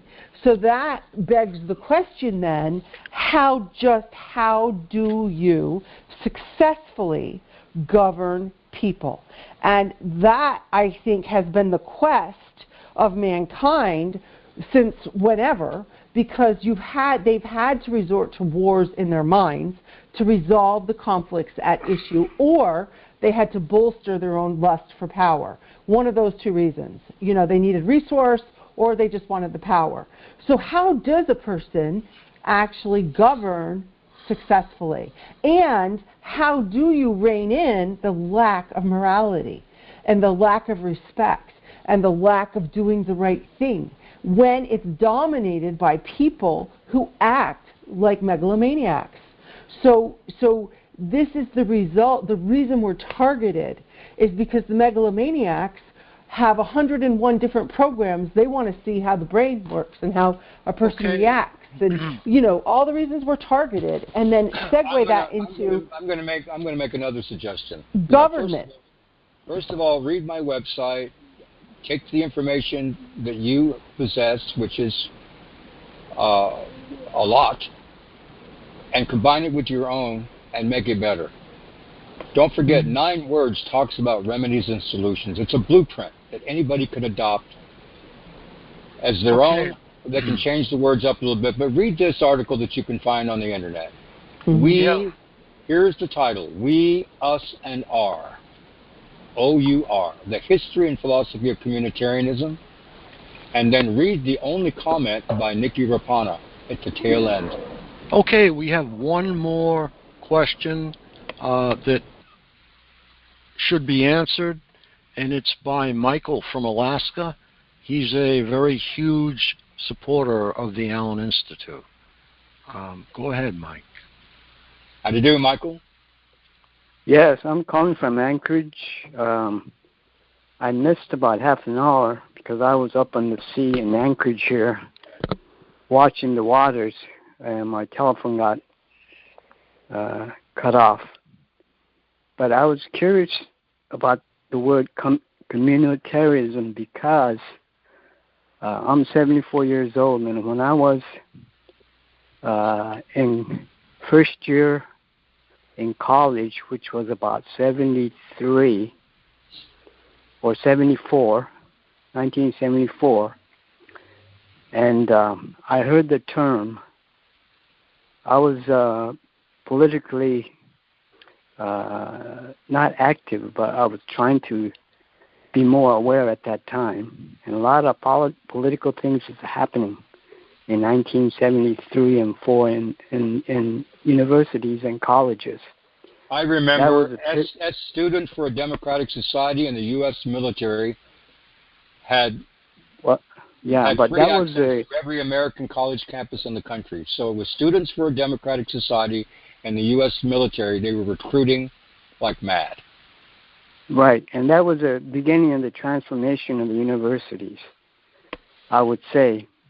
But when you use the term communitarianism, it just brought up the term. It just, in my mind, I recall the term. I don't know if you ever heard the term communalism. I have. Which was coined, I thought, was coined by a very leftist, Marxist, Leninist organization. I will not name the group, but it was coined by a revolutionary leader, the term communalism. Well, it's actually been around It's been around since the time of Babeuf and Buonarroti,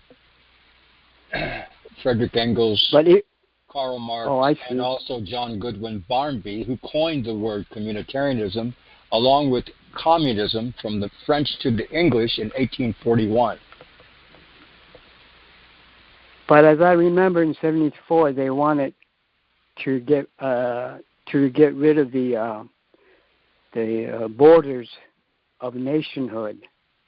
They wanted, that was their goal, long-term goal at that time. Well, they're almost there. Right. So what I'm saying is that 1974, that was first time that I've ever heard the term communalism, and I remember hearing the leaders that was their long-term goal, is to erase the borders of nationhood, so that it would be all global. There won't be any nations. That was their plan. So this is all world. Whatever your ideal, whatever your ideal living arrangements are. I think that's all well and good. If some people want to get together and they want to be nudist, I say I'm all for it, so long as they're not hurting their neighbors who have children. So if you've got, when I was growing up, my parents taught us that, strong fences made good neighbors. And we were taught that we had to answer the phone very professionally, very polite, very formally. If we were playing ball in the backyard and our ball went into a neighbor's yard, we had to fess up. We had to go to the neighbor's house, and that's with the parents' permission, knock on their door, and seek permission to retrieve our ball. That's the world I grew up in. Now, at the end of the day, you may like the idea of living in a crash pad or a kibbutz or in a communalist situation. There's a long history of utopian socialist ethic response in America. Socialism runs deep in this country. It runs deep in Europe and other places around the world. And this is in itself really not a bad thing if this is how you choose to live. But I want you to consider that there is such a thing as a quintessential American ideal that is going by the wayside. And that is that men were born to be as sovereigns without subjects. In other words, we had the ability to extricate ourselves from any kind of a collectivist entity, like a job in a corporation, or a commune, or a communal living arrangement, or a crash pad, if we saw fit. But I want you to also consider that at the end of the day, the operative word that we're all talking about is one word, and that word is property. Who owns your body? Who owns your mind? Who owns the place where you hang your hat at night?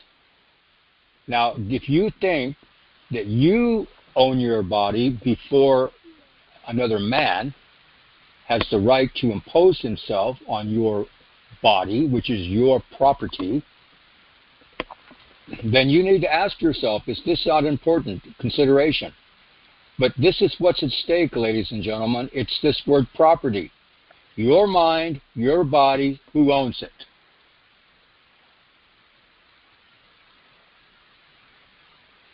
America is being turned into a land of interlopers, squatters, beggars, and trespassers. Why?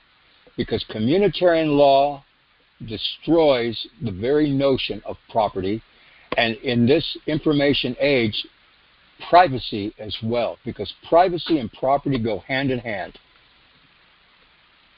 That's why we need to take heed of this word, and we need to understand that the people that represent us, whether in the municipal government, the county government, the state government, or the federal government, by definition, they're all communitarians.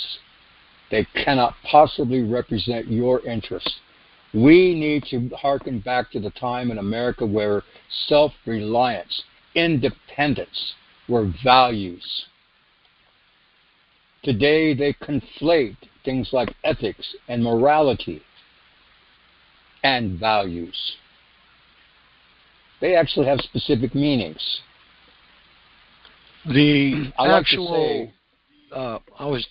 me just for a second. I was just going to interject something that relates directly to TIs, and that's intellectual property. The definition will have to change, and that to include anything and everything within the skull. That is the boundary line. I agree. If you read that entry at my website titled Lark on Communitarianism, you're going to see a word called obscurantism. It comes from the word obscurant or obscure.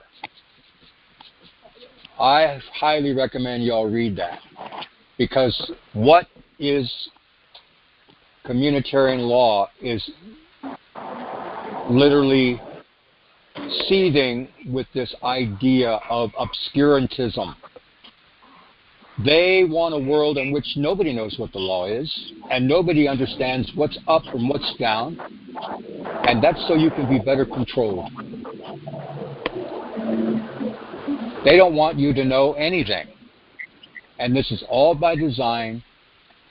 It's a system called communitarianism and communitarian law. It is designed to be complicated, like any form of totalitarian governing system is.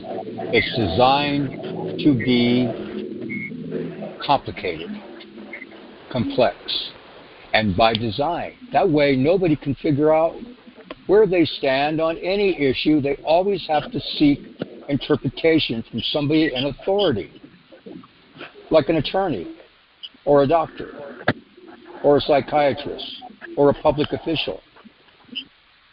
Follow me? This is not in keeping with the American ideal at all. Correct. I agree. Would you like to end the Q&A? It is 11:14 Eastern Standard.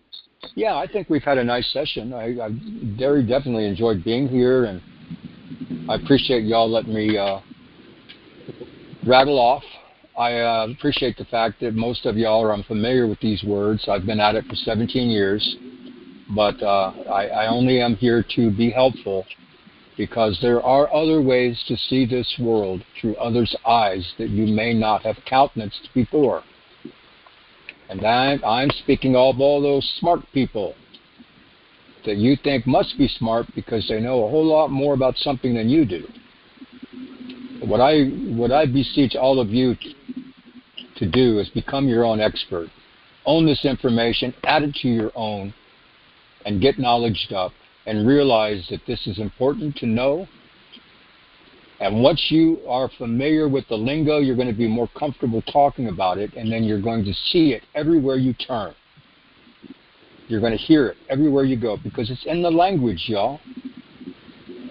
When you adopt the enemy's language, you are enduring a conquest without the enemy having to fire a shot. Because just remember that language is a tool or a technology. It probably is man's oldest technology. And when we talk about any technology, what we're talking about is a tool, no different from an axe, an anvil,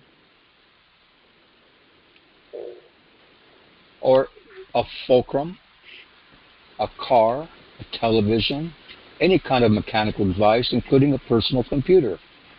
And so remember this, the overarching agenda in a system of global to local, now globalized communitarian governance or management is twofold. One is depopulation, which includes every kind of warfare that you've never given much thought to. Memetic warfare, nonlinear warfare, chemical warfare, biological warfare, economic warfare. You're the target. I'm the target. And secondly, techno-slavery, otherwise known as technological slavery. And when we talk about technological slavery, let's not forget these so-called green technologies figure prominently in the schema of this system of governance called communitarianism, undergirded by communitarian law. And those green technologies is an acronym for genetics, robotics, information, and nanotech. And the watchword in all of these industries is innovate. Innovate or die. And so I think that the American people are being buffalo jumped. We are being stampeded towards the edge of the abyss, the cliff, so that those Plains Indians can harvest a portion of the herd for their meat to survive the winter. The American people are being buffalo jumped because we don't think it's within our purview to second guess the smart guys in these foundations that hold these so-called political offices, these scientists, these educators. You know, we do, believe it or not, have minds of our own. And we really ought to start using them. Or the future is going to be lost to our progeny, believe me. Okay, Lark. I think that I'm going to open the floor up now, and I would look forward to having you on again very, very soon, like possibly maybe next Wednesday. I'd be delighted. It's a date then. Okay. I'm going to open up the floor, and Lark, you can hang out if you like.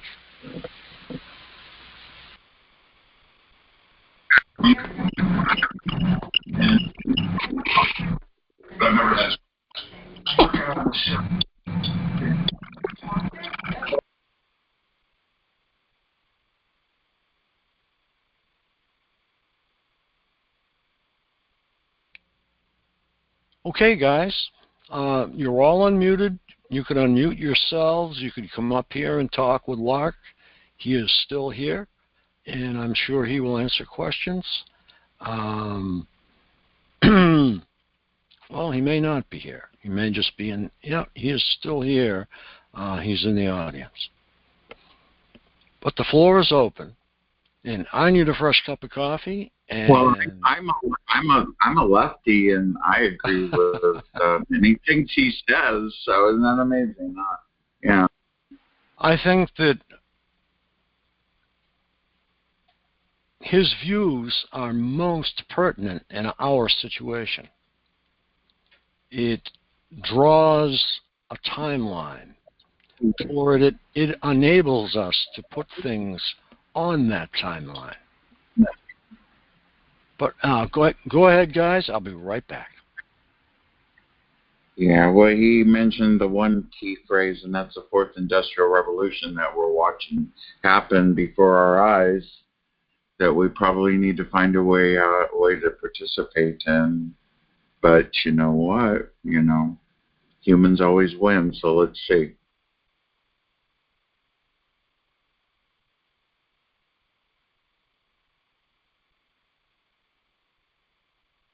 So doesn't he think that the main source of communicating this system is through radio and television, and like these news and radio stations?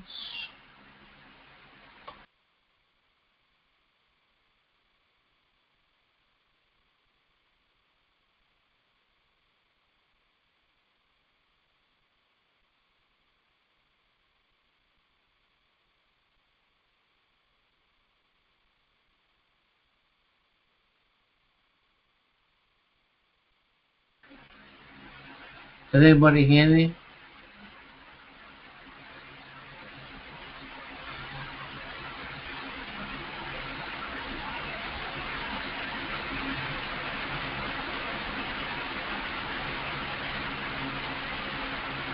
Can anybody hear me?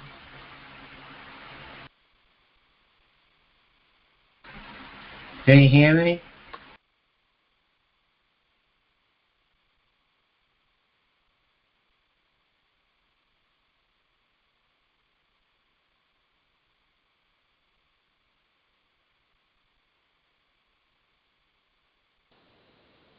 I didn't hear your question.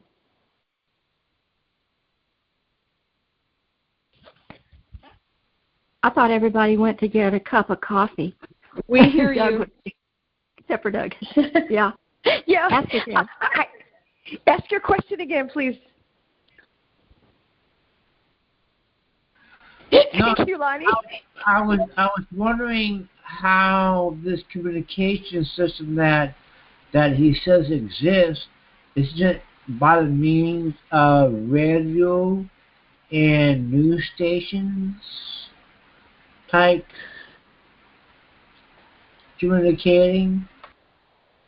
I believe, Doug, that he set up an example, and he explained how it has been not just a way of communication, it's been a system of communication for quite some time, and which is coming to a head now.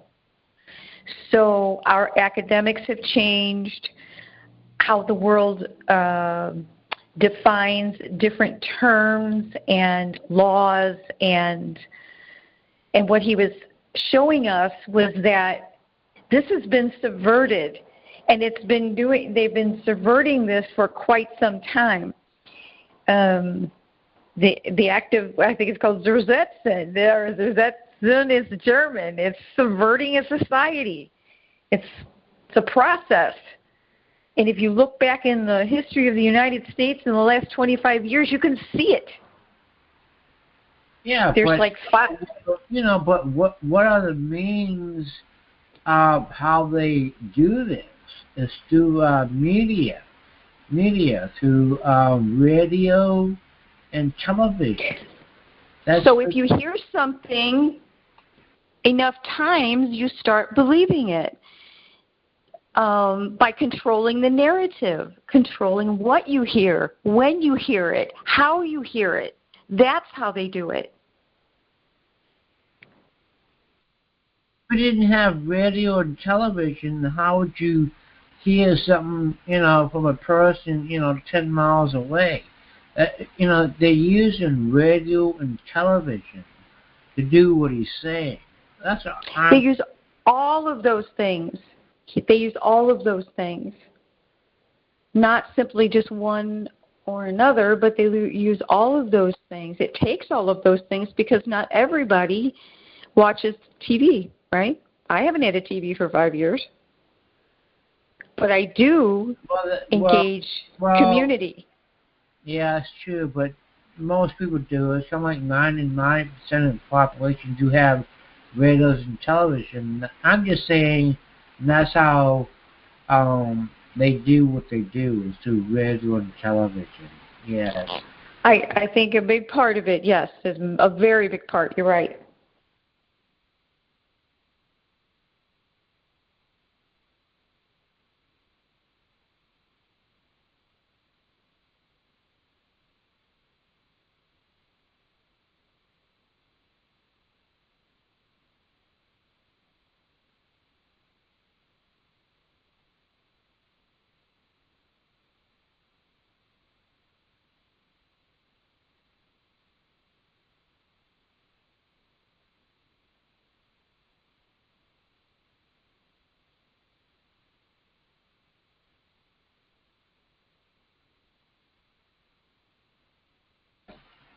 Sometimes it makes me want to turn Amish and go somewhere in some field somewhere and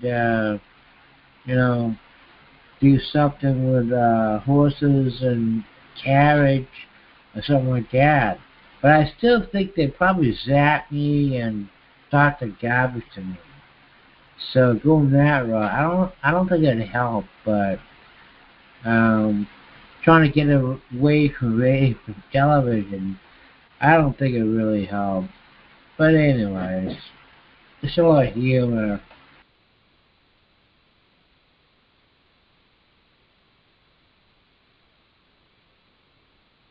I had to grow a long beard.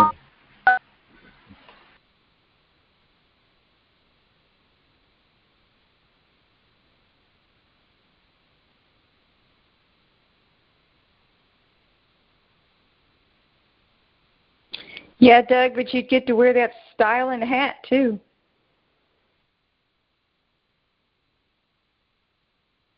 And then we all look the same. Kind of like, well, it might work. It's worth a try.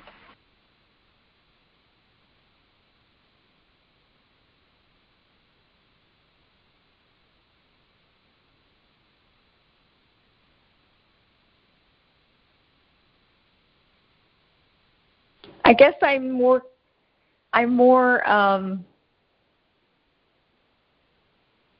know what you call it, but I want them to see me coming. I don't want to blend in the crowd. I want them to see me coming.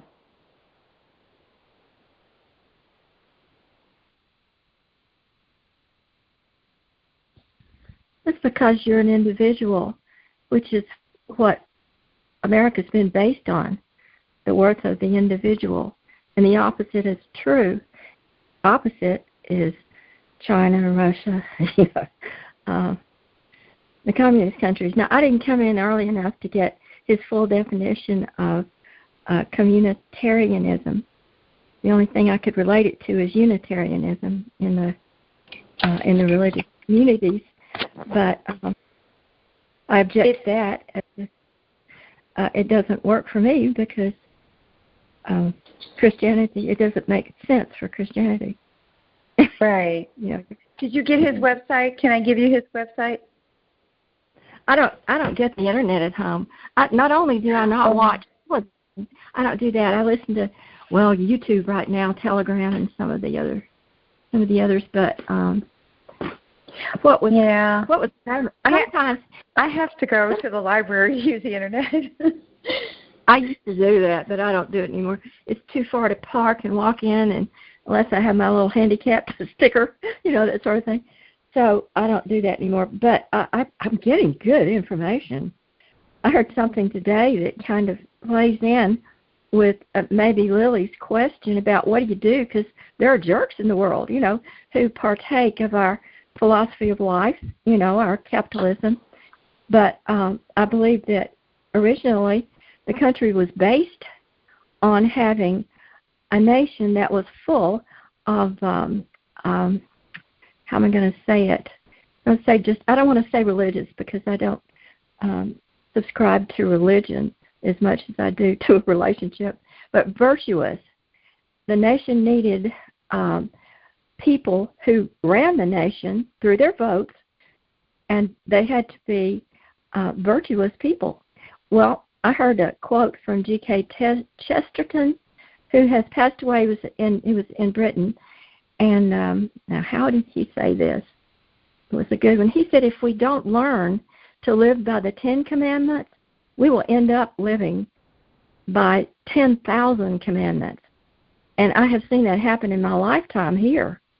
They just more and more and more. You make a rule for this and another rule for that, and eventually it's a law. So I think we're suffering with that kind of inflation of laws right now. So Chesterton, I believe, was right. 10 simple commandments would have done it if we could get to the heart. It begins in the heart. Yeah.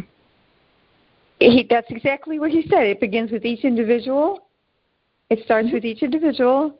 And what you're seeing is, it's like Isaiah 11 says, woe to you who call good evil and evil good. What's up is down, and what's down is up, and what's right is wrong, and people get awarded for doing the wrong thing. Mm-hmm. It's a subverged world. It's subverted. Truth is subverted. But you know what? They cannot change truth. They cannot change it. They can misuse it, stretch it, use part of it. They cannot change truth. No, it's a bedrock. It's a crystal. It's right. It gets dumped on all the time. It's been dumped on, from the beginning. But I've never seen so much deception in the world as there is today, worldwide. People coming, like you said, I've heard that quote, those who call evil good and good evil. I've heard that quote many times just in the last couple of weeks, because I think people are noticing the kind of, and as Doug brought up, it's the media that's doing it. It's education that began doing it probably, I think, close to about the time that our friend from Alaska was saying that he thought it was beginning at that time. I think the school I went to was beginning that kind of thinking at that time. And as good people, Americans basically are good people who want everybody included, and to celebrate our differences and yet come together with what we agree on. That was the whole idea in the first place. And it's been working until just in the last 5-10 years, I think, I've seen it. It has it. Distorted a lot. So. Something else he brought up. The word, I heard him use, vocabulary is important. And I learned that I read the book 1984, a long time ago. And that's what they did in his culture. That is what we're living right now. But the gentleman who was speaking, I forgot. Anyway, he used the word rethink. We're supposed to rethink things. Today, though, I've heard so much the word reimagine. Reimagine the police. Reimagine the Army. Reimagine the government. They don't mean reimagining. They mean throw out what you've got and put in what we want. And that's something I believe to my toes that Americans need to wake up to that. And they start off with such good things. And I'm going to get in trouble here. But they start off with things, a thought that everybody's going to agree with. Black Lives Matter. Of course they do. Anybody with any brain and a heart, too, is going to say, of course they do. All lives matter. But we're finding out that group didn't follow through. They're taking the police out of places where black people live, and black people need the police. Not that everybody in the police is good, but that's an issue that I probably shouldn't get into. Frank's going to kill me. Hi, Lonnie. Well, that young man that started that organization stepped out of it when he discovered that they didn't have the same goals and values as he did. That young man left after 15 months. When it first started, I went, what a great thing. But very soon, it was like, wait a minute. No, wait a minute. Anybody with a heart and a brain knows Black Lives Matter. Every life matters. Yeah, every life matters. Thank you. It's like, sorry, you don't get to draw distinctions. You're a human being, just like me. Every life matters. Exactly. There are no distinctions. I said it earlier. If that were the case, the white race should break up into its many clans. Yeah. Okay? The Irish have how many clans the Irish have? I don't know. So, that's just the Irish. Okay? So, if we broke up into all our clans, okay, we would be, wow. Think of it. But we don't have to, because we are satisfied that our race has conglomerated to a degree that we can accept, but we still respect our clans. We respect the Irish, the English, everyone, the French. Right. There's a Christian. There's a Christian artist who has Mandisa. You might have heard the song. She says, "We all bleed the same. We're all beautiful inside. We all bleed the same color. Mm-hmm. Every single one of us." Yeah. I heard Pastor Millicent say that. We are all entitled to the same rights mentioned in the Bible as in our own Constitution. And if you look at the United Nations Constitution, the original draft, it differs very little from our own. Yeah. Their Bill of Rights. There's a reason for that. Because the original United Nations was put together by people who fought in World War II together, a lot allies. And the problem, one major nation changed about a year after that. It was China. Russia and China. Oh, Russia. Yeah, Russia too. Russia was one of our allies, though, at that point. Stalin took over, became who he was. I didn't but like China. the idea that,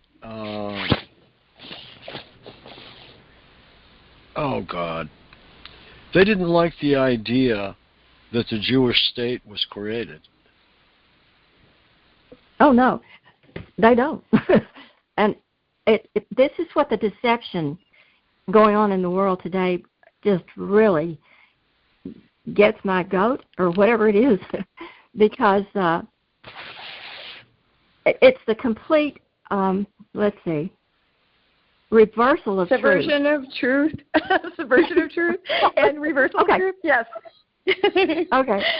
This is another subject. Let me finish this thing I was trying to say about the United Nations, though, quickly, because Russia was an ally, and then Stalin went home and he killed all the soldiers who fought, in a way he didn't like them, and then he started killing other people, and that's been horrible, yes.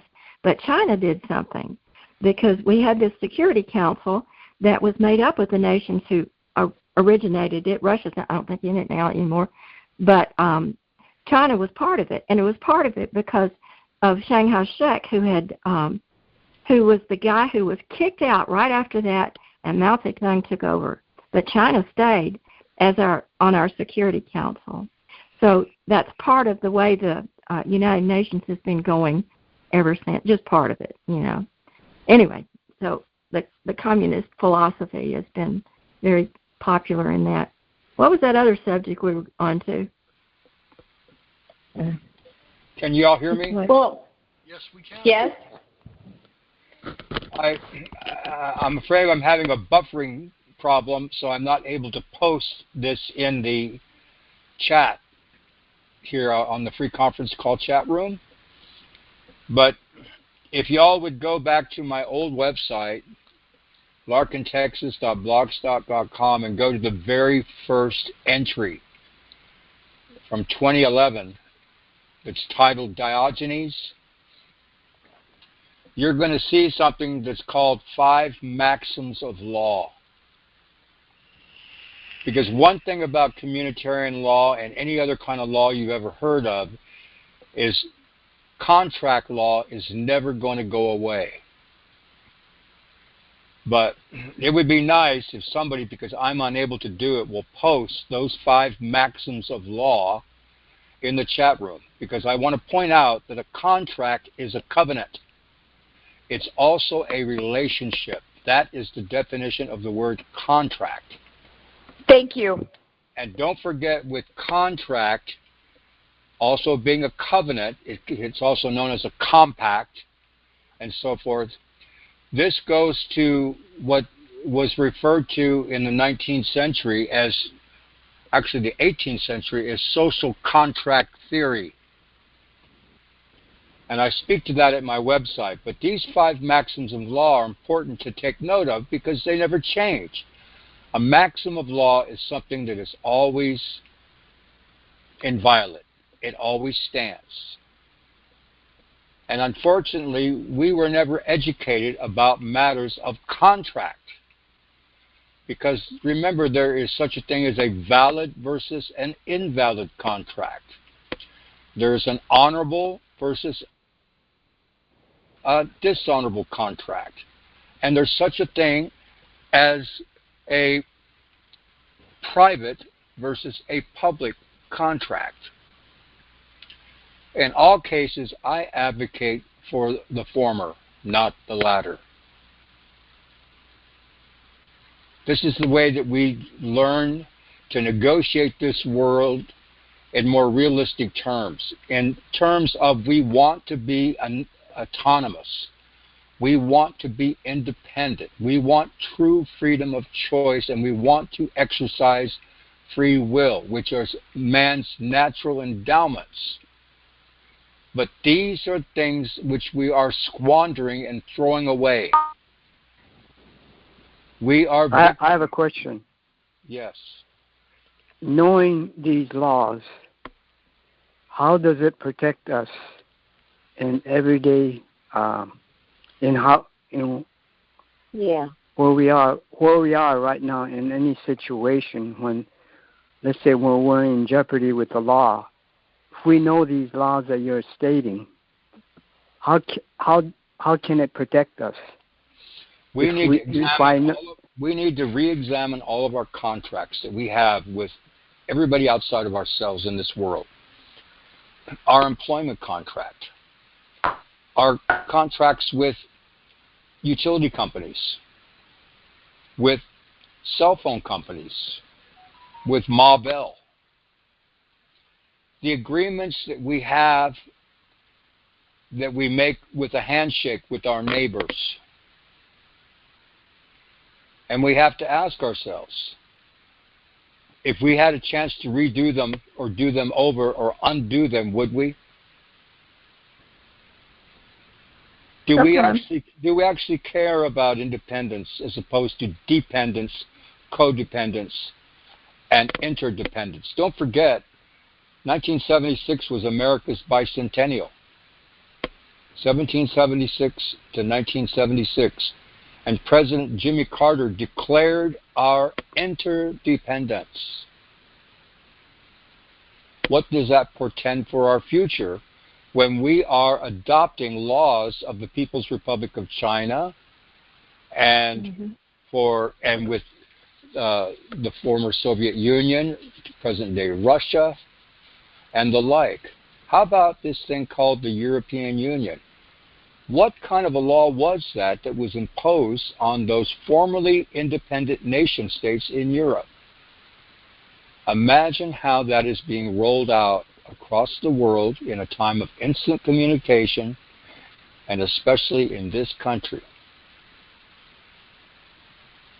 We have to rethink everything about our understanding of how this world works, don't we? If you well, I was just thinking about individually. If you're no longer entitled to privacy and to the right to ownership of property, including of your own mind, your own body, let alone the place where you hang your hat up at night, what does that portend for the future of ourselves and our progeny? Very simple. Well, the Constitution provides that. The Constitution, according to the late Supreme Court Justice Antonin Scalia, is dead, dead, dead. But he said that in another context. Of course he did. He meant it shouldn't be changed. He meant it was not something that you change every year according to style, according to, the way the culture is going. You don't change it. He fancied himself an originalist. In other words, original intent, original meaning, according to the framers, as noted in historical texts. A lot of people don't realize this Constitution was actually a takeover of the Federalists. It was held in secret. John Jay was stoned in the streets, nearly killed. John Jay, along with John Adams and Benjamin Franklin, were the three esquires who represented the colonists at the Treaty of Paris signing with the King of England's, George III's representative, David Hartley. Does anybody even know our real history? No, I think that history is talk about next week. Yeah, I think that's misinterpretation of what you said, in my opinion. Well, we can argue Federalists, from home, but it would be useful to probably consult historians that are not what we call court historians, and maybe some revisionist historians, and then we can make up our own mind which one is right. Yeah, but no one knows history anymore because education has stopped teaching history and civics. So people who have gone to school in the last 30 years, maybe more, are not learning history. Well, what was said by two dissenters at the conferences that were held for Common Core is that it was the language arts and and mathematics that were suffering with the Common Core curriculum, which has been rolled out into all 50 states. The children today are not being taught how to think, they're being taught what to think. They don't have to learn phonics. They've got the computer. If they have a question, all they have to do is go to their smartphone. And so what's happening is we're all dependent on this thing called we're all dependent on this thing called big tech. We've allowed it's been going on for 40 years. That's right. But unless we become aware of who and or what is our enemy, we can never win this war. And we're going to lose our right to privacy and our right to ownership of property. I'm telling you, that makes you a slave. That makes your children and grandchildren slaves. And this is what's at stake.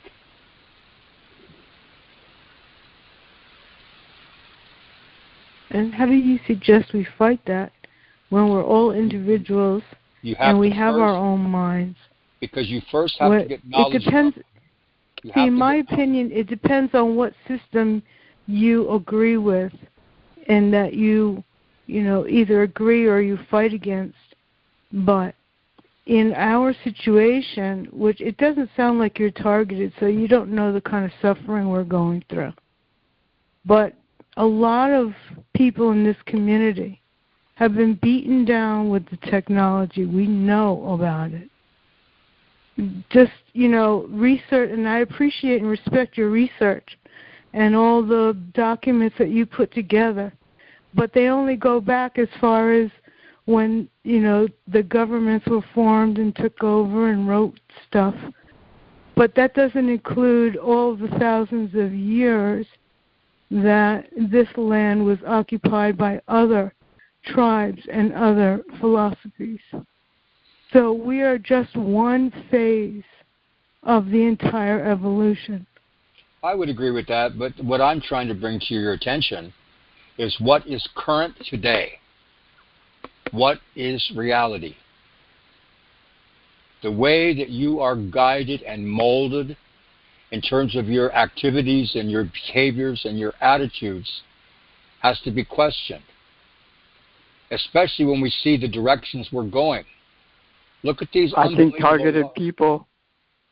targeted individuals know this. They're very aware of this. Yeah. Well, which is well and good. I'm delighted to talk to people that have experience of being targeted individuals, because they're probably a lot more aware than other Americans or other people. Damn Skippy. I'll tell you that straight up. Targets are among the most researched people that I have met, including myself. Some of us research from the time we get up until the time we sleep. With all due respect, though, Frank, I'm bringing important information to y'all, or I wouldn't be here. I'm not one to, yank anyone's chain. I'm a serious person. I'm very pragmatic. I don't fancy labels. You've heard it said, labels disable. I am in agreement. Naturally, I don't buy into this. I don't buy into this idea that I'm a Democrat or Republican, because I have seen how they have commandeered the minds of the people who identify as either or. Now, if you take your representative, whether it's your governor, your representative, your senator, and you put their name in a search engine and put the word communitarian, I think you might be surprised. And so you ask yourself, why isn't anybody on the TV telling me about this? Appreciates the Dallas farmers market. It's just fine with me. I grew up in that area. I don't live in Texas anymore. But I appreciate the fact that you were supporting that thing. That's the best farmers market I've ever been to. Well, I come from. I used to live in Seattle, and we have the Pike Place. We have the Pike Place market there, which is world renowned. That's where I live now. New York I'm there City. now. Yeah, New York City. I'm in Washington now. Yeah, New York City used to have the Fulton Fish Market. Paris used to have La Halle. Look it up. LESHALLES. There are famous markets all over the world. Tokyo has a world-class farmers market. It's huge. But so when I moved back here to Texas in 1990, from living on the West Coast, I lived in San Francisco, then Portland, then Seattle. And, you left Seattle at a good time. I live just about 2 hours from Seattle now, and I sure would like. I miss the Texas atmosphere. I don't miss the Texas heat. But I'm telling you what, we are just about as blue. I'm getting bluer around here in the face because of your governor your governor is a communitarian, just like the governor of Texas, Abbott, is a communitarian. Well, the governor's son, I have another name for him, but I won't say it. Well, I mean, Patty Murray, the senator, she's a communitarian. The governor of Oregon, the governor of California. If you go online and if you type in the words Gavin Newsom, Bill Clinton, and communitarian, you're going to find on YouTube a conference where the two of them, that would be the Clinton Global Initiative, is interviewing Gavin Newsom, the governor of California, and he's on the way out. They're both admittedly communitarians. And so you have to ask yourself once again, why no discussion? Can you substitute the word communitarianism with globalist? Absolutely. So some of us have figured out why nobody's talking about it, but why don't you tell us? Because why would you want to spook the herd? Why wouldn't you want to take over a population of 330 million people without having to fire a shot? That's my point. And why not keep the people fighting amongst each other about nothing? Fat, dumb, and happy. So well, tell us something we don't already know. Yeah, they liked it when the people fight. In fact, Hegel said that what he preferred best is if people start killing each other. Yeah, that's the problem that's going on right now. It's division. We have our new racism, which is the opposite of what Martin Luther King talked about. The opposite, divide. We should shout down and call out anybody who is trying to divide us, whether on any lines, male and female, man and woman, black, white, yellow, brown, religious groups. These people are agents provocateurs. They're there to stir the hornet's nest for a purpose and for a reason. Yeah. Because see, our enemy is confusion and chaos. These people thrive in it. They insist upon it because with chaos and confusion, they rule. Right. So tell us something else we don't already know. Well, number one. The reason of why I asked about the laws that you were saying, the social contracts, and what other definitions of contract, is because, for our individual benefit, is that there is a secret code or secret technologies involved in legal procedures when we go and see the judge, and most of the citizens aren't aware of the legal procedures, and it's a very, very step-by-step detailed procedures. Well, you want to know why that is? Listen. The citizens don't know.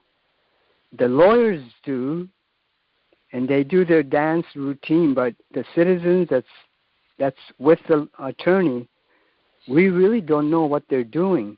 But there is a dance going on. You want to know why that is? No, I want to know what that is. I want to learn the technology. In any totalitarian system, one of its hallmarks is a complex ideology. The more laws you have, remember a woman made the statement earlier about the 10 Commandments. You can tell. No, I want to know the procedure. If you know the courtroom procedure, that's what I'm interested in. So that we could defend ourselves. Yeah, but why would you want to? Because these people are running a criminal protection racket. It's quite lucrative. No, but if we could point their errors in the courtroom, we could just walk out. But the communitarian courts are in play. We're dealing with communitarian courts. If you don't know what kind of court you're in, no, we do know. Right now, we do know when we go to courts. Let me ask you this: can you cite the Constitution in any American court of law? Why not? You cannot. The judge will rebuke you. He will rebuke you instantaneously. You cannot cite the U.S. Constitution in an American court of law. What's that tell you? Well, it's a freedom of speech. That's a Bill of Rights. The Constitution is no longer the law of the land, my friend. And besides that, if you read just the original Constitution, it includes all the treaties.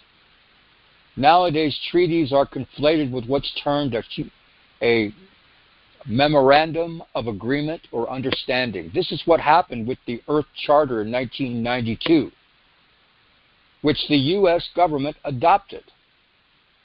But they didn't do it by treaty. Where do you think sustainable development came in? Agenda 2030. It's not about the laws that the complexity of laws that really confuse the regular citizens when we walk into the courtroom. It's the procedures. We know we're not guilty when we walk in. Well, how many people are really familiar with all the ins and outs and the procedures and so forth? How many? That's why I asked you. Do you know that? That would benefit us if we happen to have to go to court. Let me tell you something. In my opinion, if you have to go before a judge and you somehow get into an American courtroom, you've already lost. Yeah. Yeah, I agree. You cannot win. Yeah. These courts today are all privatized. They are for-profit corporations. It isn't about justice. Yeah, that's correct. Then can I ask you something? This is Dana. Can I ask you just something real quick? I'm sorry.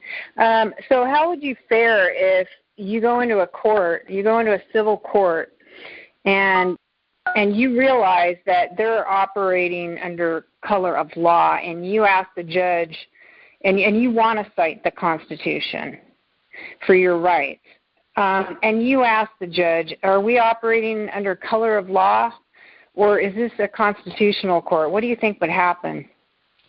Well, it's like I said earlier, you're going to be rebuked. The judge will not will disallow very, very quickly you to cite the Constitution as a basis for any argument you make in an American court of law today. That's a fact. Now, you could talk to any legal beagle out there. I don't care who you want to talk to that fancies themselves an expert on the Constitution and the court system. Talk to any attorney and ask them. Okay, can I ask you one more question? What do you know about the Roman Sesticate Trust and Roman law as far as our courts here? Well, it's part and parcel of the Western legal tradition, indeed.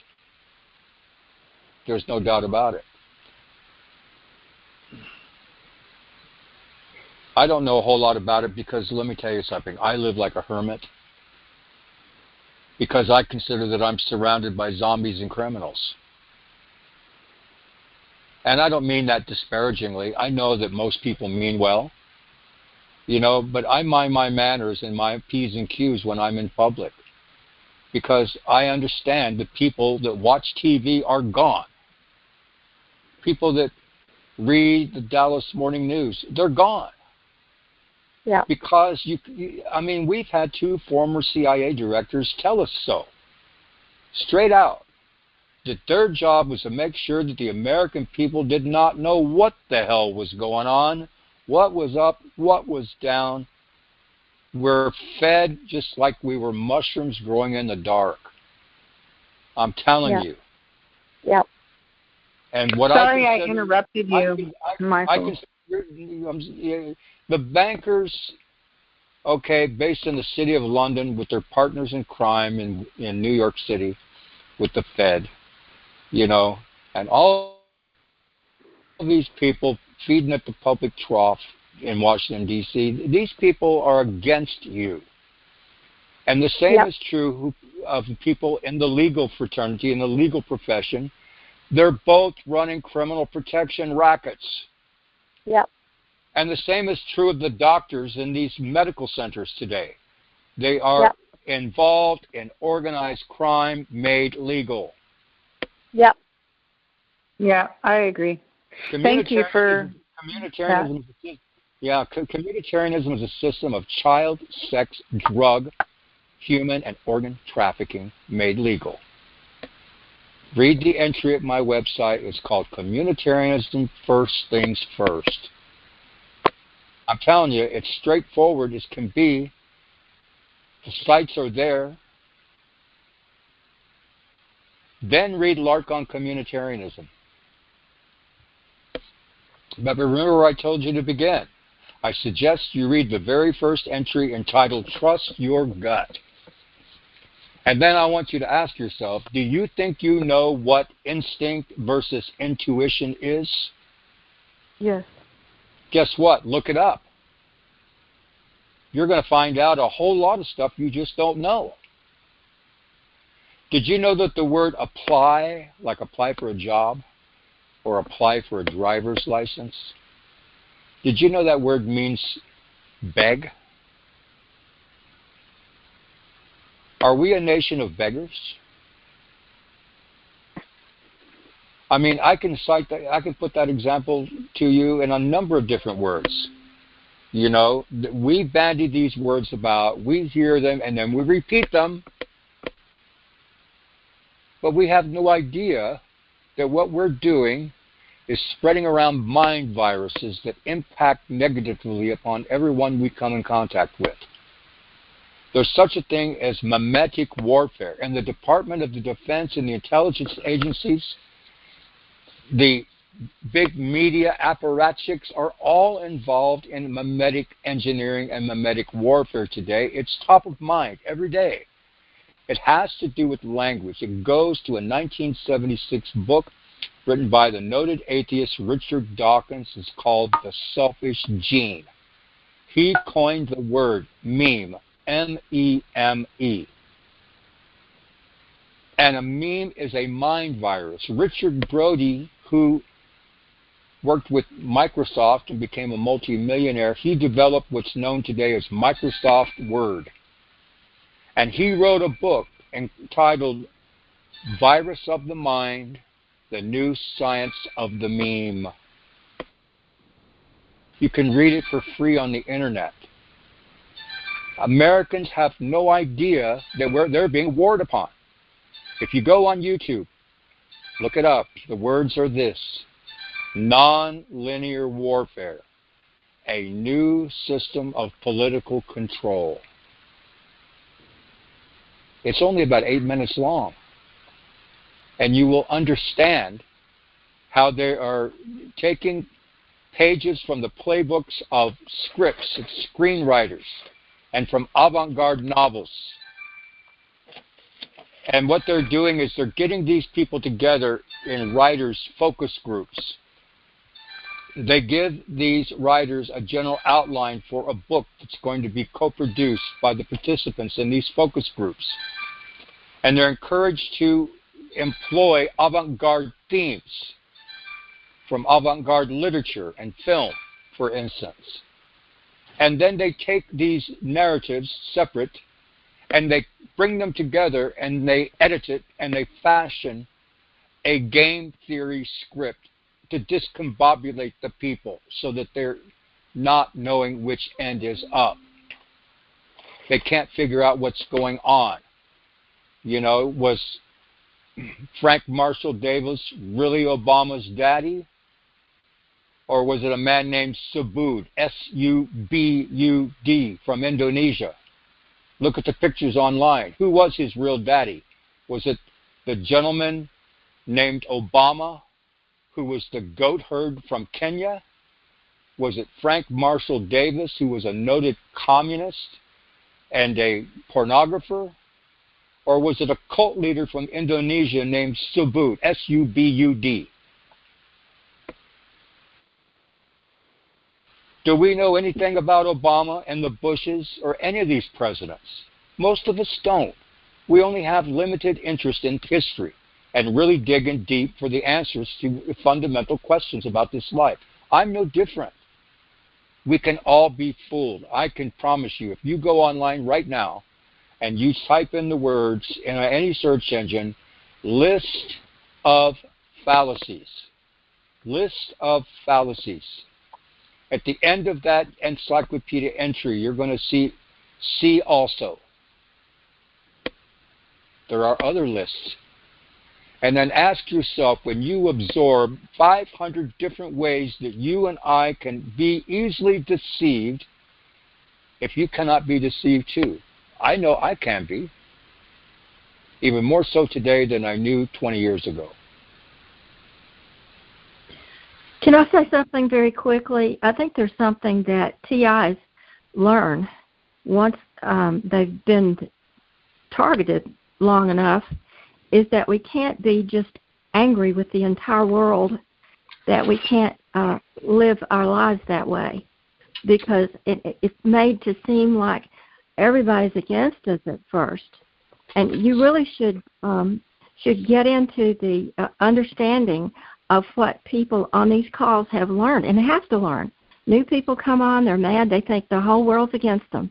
So I don't believe that everybody's an imbecile or everybody's a zombie, did you say? I don't and think everybody's so either. that. I think it's very important to get out, and the world's not made up of awful people. There are awful people in the world, but we need to know that. We need to get out into the world, say hi to the cashier or whoever it is, and enjoy what we deserve to enjoy in life. I'm going to tell you And, this. A lot of people in this world are involved in large collectivist entities. They go to work, for example, they join the Army. Or they go to work at a university, become a public school teacher, become a doctor, a nurse. They become an attorney, then a judge, then a politician. A lot of people are caught up in something that they have no idea that they're caught up in because they're compartmentalized. This is all by design. There's such a thing as father of scientific management, and you can go back to the likes of people like F.W. Taylor, Frederick Winslow Taylor, who was employed by Henry Ford to maximize the efficiency of his assembly lines. You can look up the work of William Edwards Deming, D-E-M-I-N-G, and Peter Drucker. These men have all been called the father of scientific management. And then ask yourself, have I been managed and didn't even realize I was being managed? Does the left hand really know what the right hand is doing in these large corporations, these corporatist entities? Well, Peter Drucker was a business management, not scientific. He was into business management. But what I wanted to say was that not everybody is brainwashed, and you know, some of it. I have to say maybe more, 50% or maybe more. I don't know, but not all. Well, let's all at least admit that let's all admit that our knowledge is incomplete. How about that? Yeah, you don't want to say absolutely all, or anything like that, because a lot of us still have some conscience and soul in them, so they may go along with it just to survive and raise their family and stuff. They still have their soul intact. Amen. But they may just go. Let me point out the article I've referenced a couple of times already. It's called 9 Words at my website. Let Michael finish. I actually list 9 words, and the first 3 words are what I call the 3. Oh, I'm sorry, I didn't realize he hadn't. Michael? No, I just wanted to say that there's a danger. It's dangerous to say that everybody is brainwashed and this and that, because it's almost, that's getting towards conspiracy theory. And I think it's. Would you say it's fair to say that we've all been socially engineered? No. Not all. I mean, there is social engineering going on, but a lot of us are aware of it. Yeah. I'm aware of it. I knew that back in the 70s when it was happening, right in front of my eyes. Let me tell you. And I wasn't that aware at that time either, because I was a young man. But I could still see what was going on. Yeah, I'm not saying that. I mean, all of us have unique perspectives, okay? And we're all intelligent people. We're adults. No one is disparaging regular people. I mean, I like to say that the man that knows how to shoe a horse that lives far outside the smallest town of 150 people, who loves dogs, and people come from miles around because they know this man loves horses, and he's an expert with shoeing a horse. Now, I admire that man. However, I will say this. If you're not aware of communitarianism and communitarian law, you're navigating this life in a war with one hand tied behind your back. It isn't fair to you to have this disadvantage. And what I recommend is that you look at that entry entitled 9 words and look at those first 3 words, which all begin with the letter C. I call them the 3 C's. The first is compliant. The second is complacent. And the third is complicit.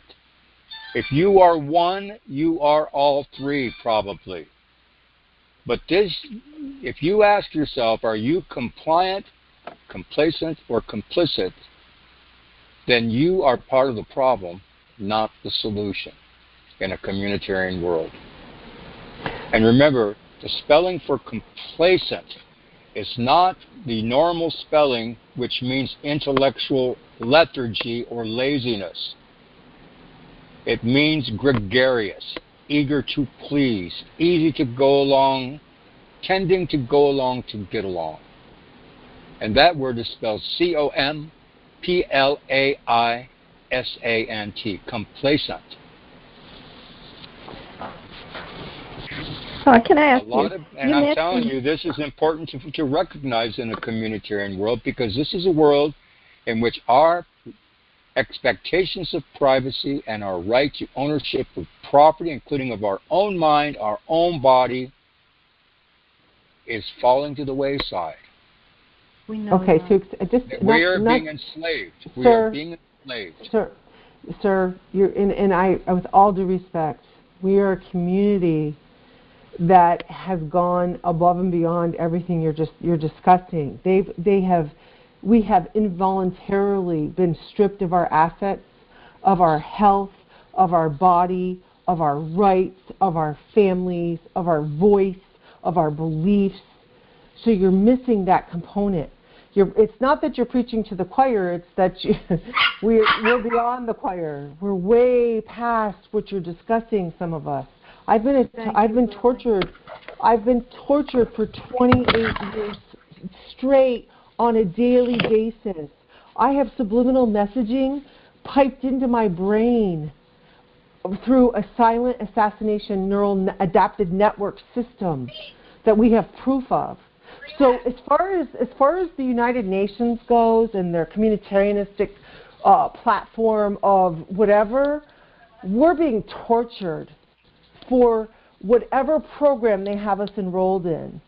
So we're way ahead of you in as far as complacency and being woke or all of those big catchwords. We're going, dude, we want this to stop. And then, believe me, at this point, some of us would we don't really care about what they are doing with the government. We want our own bodies back. We want our brains back. Then we'll discuss politics. Then we'll discuss what they think a better government would look like, or religion, or whatever. Leave us alone, because you go beyond. They are going beyond anything conceivable that you could ever fathom what they've done to us. So thank you, Lily. We're in a different category of any human on the planet, and it's unlike anything anybody could comprehend that has not experienced this. And I'm sorry I've been gone for a lot of the last part of this half hour because I was on the phone with my sister. But coming into this, I hear things being repeated.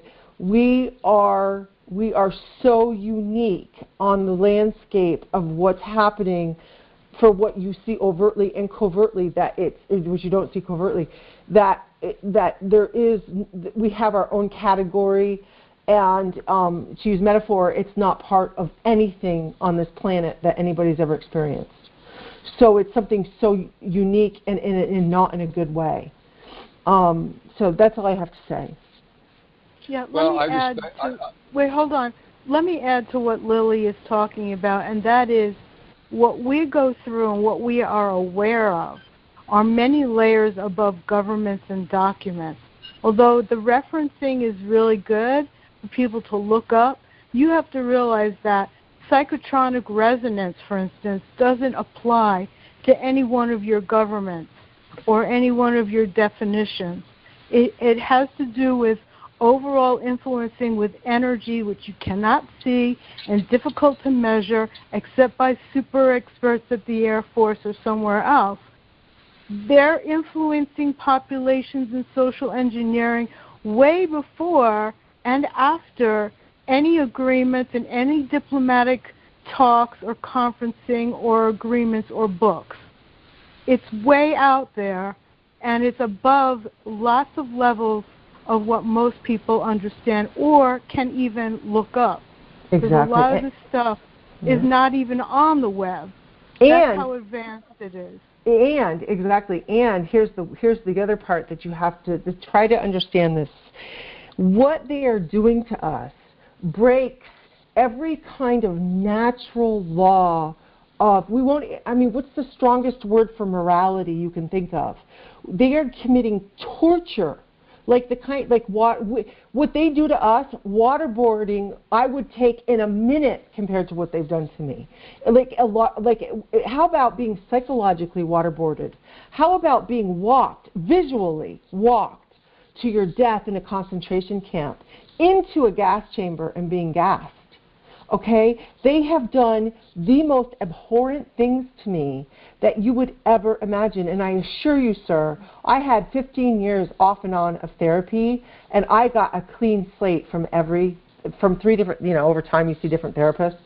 I saw 3 different therapists, and each one of them said that, the only thing you got going on is you got some PTSD, and that's about it. Okay? I even got a clean bill of health from Dartmouth Psychiatry. So what they're doing to us, okay, is unfathomable. So when you hear about Havana syndrome in the news, we make Havana syndrome look like a cakewalk.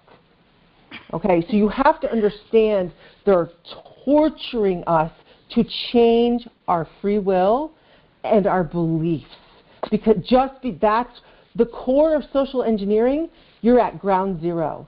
When I was introduced to this program in 1995, I was literally told through the United States Marine Corps ran the Medusa system back then. Through the Medusa system, that I was part of a social experiment. Okay, and I had no idea. I was young and a young mother. I had no idea what I was in for. And it's an understatement to say, So you can talk government, and believe me, that's like child's play. Communitarianism, compared to the torture programs, is child's play for what we're experiencing. Now, absolutely, it's a great intellectual exercise in your beliefs and your moral compass, but it does not cover what we're going through. Right.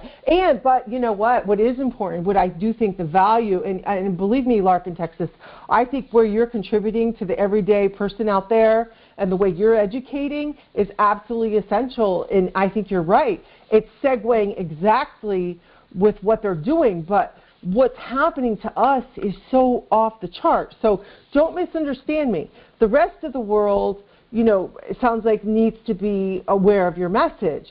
When you come here, though, we're so beyond it. It's not that we don't respect it. It's just that our perception of the rules of life are shattered. The rules of life, they play so unfair that it's how do you defend yourself? If you're a man, how do you just defend yourself and your family from something you can't see that's a threat?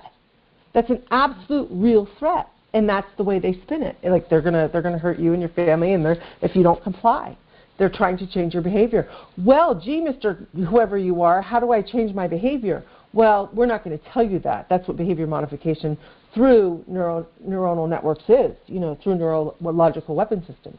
So they're trying to behavior modify and socially engineer us to teach this weapon system how to socially engineer the rest of the world. We are ground zero for social engineering. You know, I have to tell you all, I do not totally relate to being a targeted individual, but I'm going to tell you, I'm a person that's almost 67, and yeah, I've suffered in my life. My mother was murdered by her doctors in 1996. In 2003, my stepfather was murdered. 4 months later, my little sister was murdered. And then in 2011, my younger brother was murdered. And I woke up one day and my entire nuclear family is dead. I didn't grow up knowing uncles, grandparents, aunts, and cousins because my mother and my stepfather were both estranged from their families. I didn't meet my real father till I was 19. And I could go on and on and on. But you want to know something? I don't speak from a perspective of wanting to be a victim the rest of my life and crying over spilt milk. I am thinking in terms of the future. I'm thinking about Americans, people that I've known all my life, people I care about. I want every individual I come in contact with to be able to navigate this milieu, this terrain that we call a plane of existence or life, because they're knowledged up enough to realize what kind of a fight they are in today for their very existence. It's not just TIs that are suffering. Many people are going to suffer.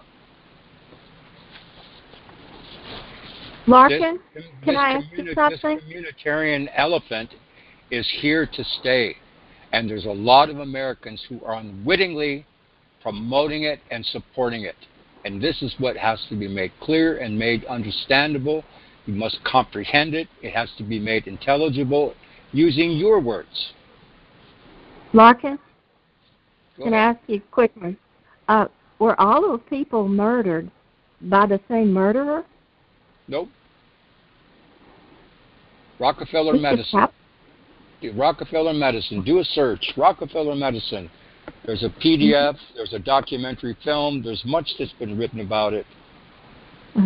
Medicine was hijacked by the same people, the same man, in fact, who formed the Population Council, who was a eugenicist, a mass murderer. Yeah. So carry your message to those who have not heard and those who do not know. The TI knows far more about all this crap than anybody else. I well believe it. What do you think? I'm happy to be here because I know that all of y'all have suffered in ways that I will probably never understand. We hope you don't. We don't want you to suffer, Lark. But it doesn't mean that I'm not a flesh and blood real person that has not suffered in this life. Oh, absolutely. We're not believe saying that. Yeah. I'm just saying that the TI, as Lily and Sue have already spoken, the TI is aware of far more of this than you could imagine. And so take your message to those who have not heard. Well, I think it's important to know. I think it's really valuable. I appreciate what he's offering, though, because what he's doing is he's tying it together for us. This is important information. I agree with him. I did read the Communitarianism doctrine, or whatever it was, that the two women he talked about earlier. It ties into our targeting exactly, because this is the group that this is the philosophy, I wondered if it was, at the core of the United Nations that wants to blanket the world with a one world government. In order to have a one world government, you have to have an organized philosophy, what's the word that describes your government, your idea of what a government and guess what, madam, guess what, ladies and gentlemen, you have to enlist many a partner in crime to achieve your objectives. So the question that I put to all of you is, how many people do you know that are actually working for the bad guys and don't even know it? Well, that's what runs the whole entire military-industrial complex. There you I have know a it. lot of people who are working for the wrong side and do know it. Yeah, on both sides, or switch sides, or change their minds, or get paid and change agencies. Yeah, we kind of have an idea. I mean, how do you feel when you have to pay $200 an hour to an attorney? I'm going to be honest with you. I don't like it. When I had my last company, I had to hire attorneys because people stiff you. They write hot checks and things like that. And sometimes you hire an attorney because it's actually cheaper to hire the attorney than to try to go chase the money that you got cheated out of yourself. But I got news for you. I actually stiffed the last two that I hired, and they didn't mind because they knew that I knew that they were running a racket. And I'm going to tell you something. Doctors with white coats on and a stethoscope, trying to look like an authority figure, I'm the authority about my body. Not you, Doc. I'm in charge. I make the decisions. I'm the final arbiter about what happens to my body, not you. But guess what? In a communitarian system, this is all going to change. Your children in public schools are going to become victims. How do you think they're going to institute their change? I'm sorry?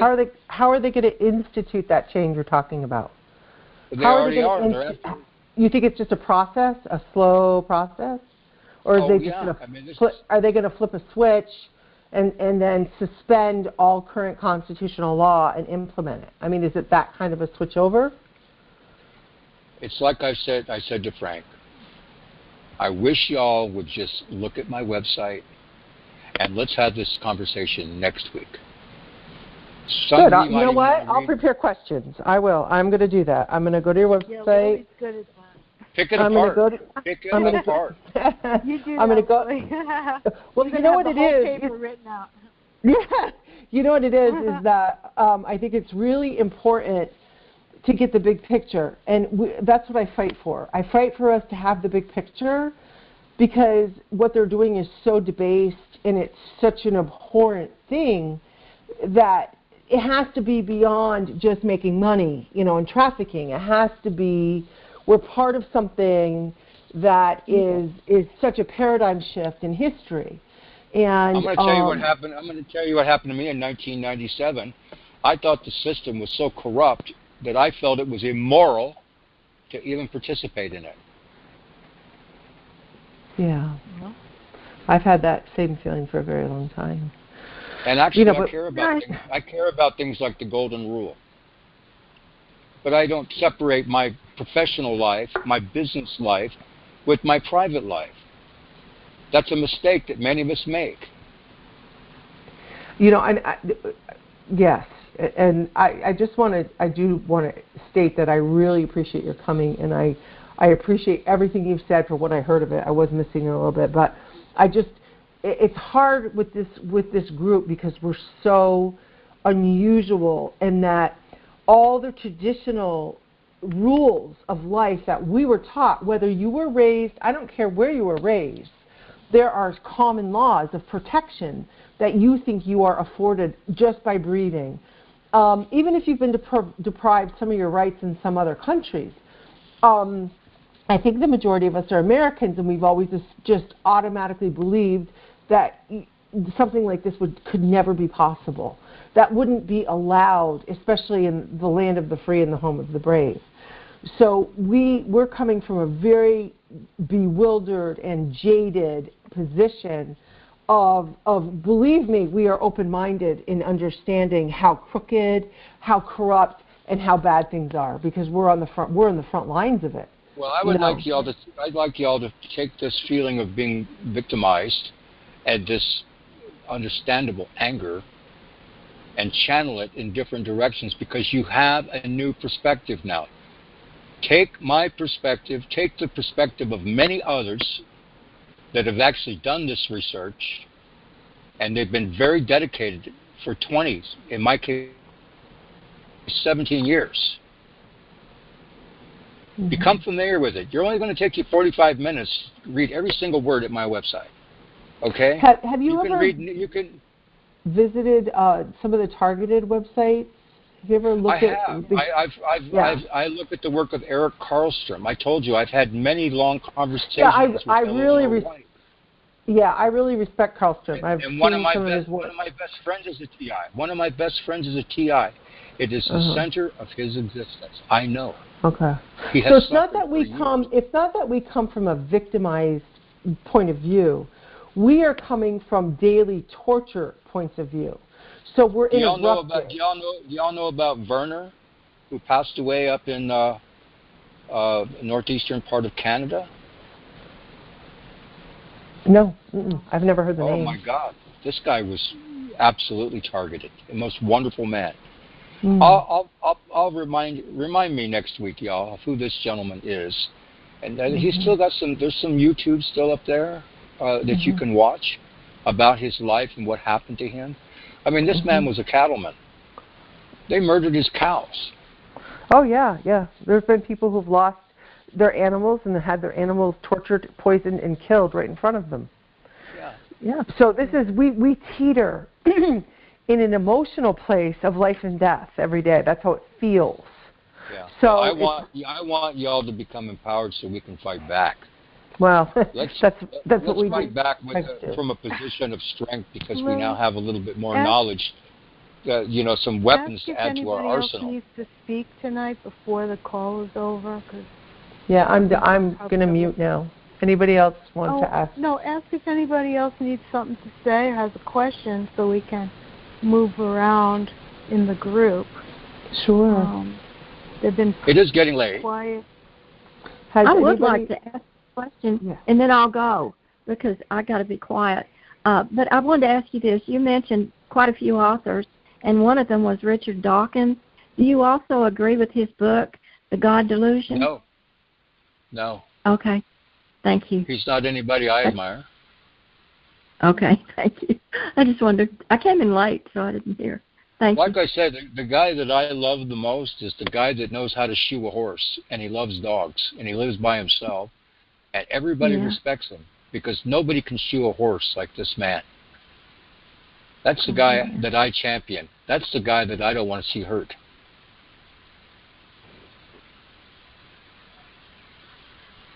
Well, thank you. I don't want to see the man hurt that is married with 2 children. He goes to church twice a week, and he drives the truck that delivers the fluoride to the water treatment plants.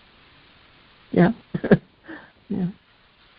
He's involved in organized crime and has no clue. His employers think the world of him. He's never late for work. Never had an accident. Oh. It's important that we are able to get outside ourselves in what is going on with us. So I think when you insert these new ideas or overreaching ideas, I think it's important because what's going on with us is not the only thing going on in the world, and it's a part, I believe, of a much larger... Your stories are important to tell. I told a woman... Yeah, I want you to know that somebody asked me the other day, well, how did the doctors murder your little sister? And my little sister was a beautiful girl. She was only 45 years old. She had 1 child. She went to the doctor and said that she was feeling a little uneasy about herself. I mean, she was thrust into a new role. She is a mother. And she's got this beautiful life to take charge of. And she'd never done it before. And the doctors talked to her, and they sent her to a psychologist. The psychologist referred her to a psychiatrist. And she was diagnosed with something that did not exist 30 years ago called postpartum depression.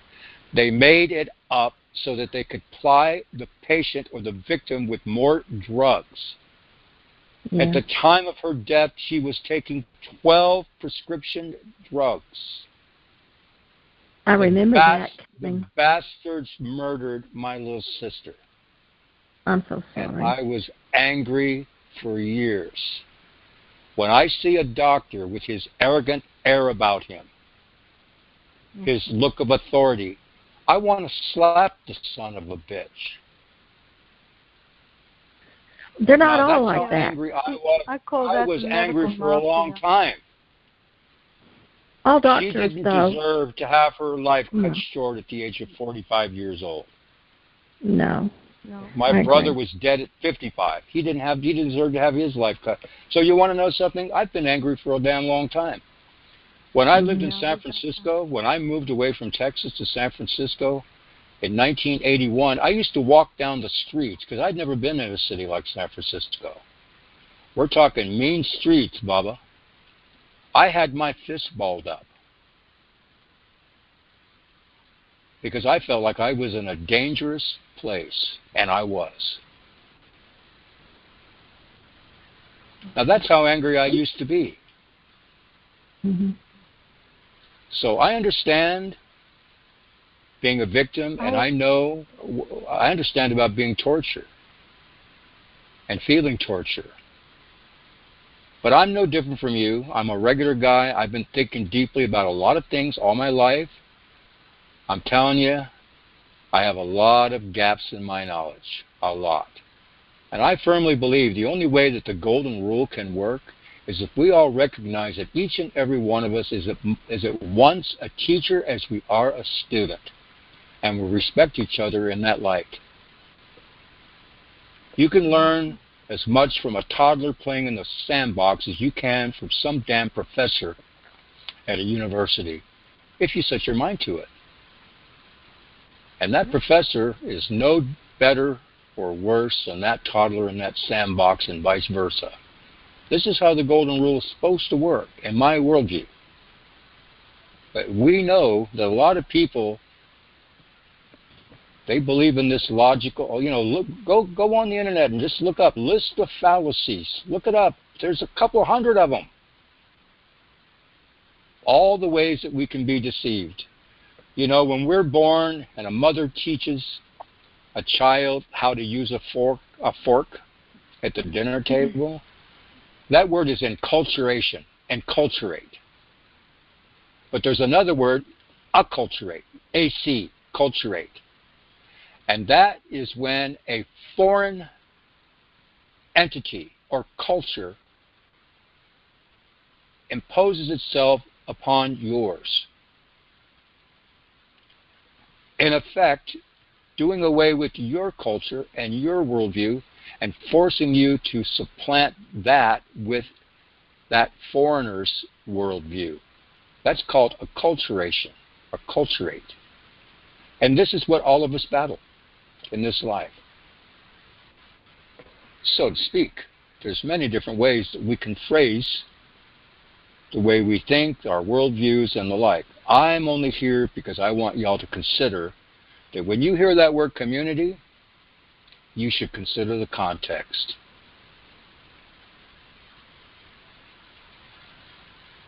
And knowing about communitarianism, communitarian law is going to change you. If you decide that you want to take this knowledge up and add it to your own, I promise you, you're going to be strengthened. You'll be empowered. I appreciate y'all listening to me tonight, Frank, for inviting me. And I hope that you'll write to Frank and let Frank know if you want to have me back or not. But otherwise, I've already accepted the offer. Oh, we want you back, Lark. Well, thanks very much for inviting me. I'm going to bid you all good night. Yeah, we're going to. And I want you. We're going to do some questions and answers for next time. I'm going to go on your. Maybe some other TIs will join me. We'll go on your website and try to. I want y'all to be hard on me. Well, no. What will be helpful is to listen. What I think happens here is the justification for what they're doing is got to be part of the paradigm shift in history, right? So That's we're right. looking. We need to take a look at it. Right. So it goes hand in hand with the weapon systems, with the social engineering, and justification. And I hate using that word, but justification in their mind, other than nationalistic fervor, so that they can be the world leader in power and retain their world leadership in power behind the scenes. But of course, we all have the leanings that this is United Nations driven, because it smacks of global social engineering, but we're ground zero for it. So to understand it all, communitarianism might be the missing link of connecting it all together, because that really does pull in the whole Agenda 2030, and then you have to read between the lines and what's really going on, under the current of Agenda 2030. Looking at all of, starting with, we've already had the discussions before about, you have all of the permitting, you have all of the land use permitting and all the push to get people out of rural areas into cities, and the way they're developing housing here especially and in other places, and it all goes together, and then of course the onset of COVID, and the potential for the whole economic switch too, the Great Reset. I think it's well stated what you just said. That's absolute. There's no doubt, and I hope that y'all will gain some value out of our conversations. I really do, because I have to tell you, when I first started calling into radio broadcasts and become a radio host and asked to be interviewed and the like, I felt a lot of pressure, because I knew I wasn't that smart. I just felt like, my God, I have uncovered some things that I think you all need to know about, so we can discuss them. And I did not want to waste people's time, because I thought that was an unpardonable sin, that somebody would actually take a half an hour of their precious life's time to listen to some jackass like me. Oh no, we don't think that. I still feel that way. We're just we're sensitive people. We're sensitive people here who live on a different. We have such a unique perspective and experience about any kind of political, economic, or religious structures, because our everyday perception is threatened from within. So this is true of everyone's life. I promise you that this is a game-changing moment in time, in world history, in your history, and the histories of everyone you care about and love. Absolutely, and we're frustrated because we don't know as a group how to explain to people that we understand what you and how other people in the communities that understand there's something going on. We don't know what to do with the fact that we're on the front lines of everything you're describing. We're at ground zero with this stuff. So it's not that we disagree with you, it's that in some ways we have to catch up to what you know, and in many ways you have to catch up to what we know. And I think that's the message. I would definitely say amen to that. Yeah, so that's my spiel. So I really appreciated you coming. So don't walk away from this thinking you're not welcome. When you come into a TI community, sometimes it gets a little bit heated because we're so unusually emotionally charged all the time, and we have to work as a group too, and it's hard. We all try really hard to agree to disagree. So, but thank you for coming, by the way. Well, thank you so much. Frank, thank you, sir. And I will bid you all good night. Yeah, and I'll look forward to next week, okay? See you Wednesday, Lark. All right. Y'all be good. Be safe. Good night. Night.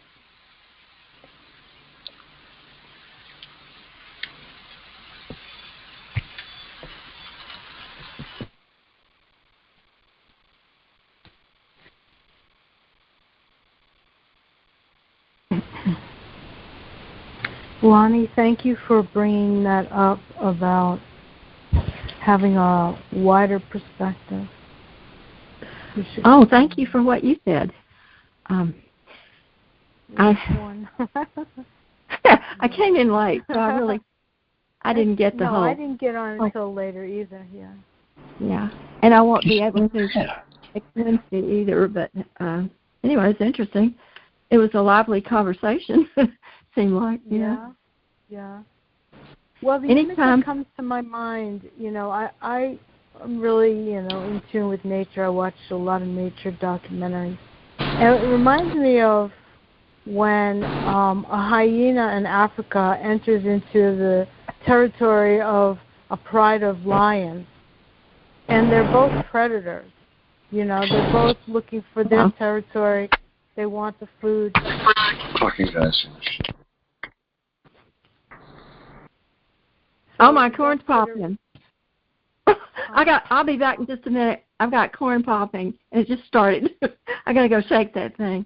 I'll be right back, okay?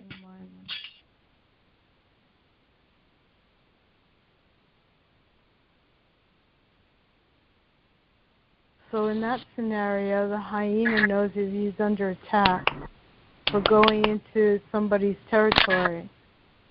And they take turns swiping at him, and he has to turn and turn and turn and go, but this is my spot. No, this is my spot. No, this is my spot.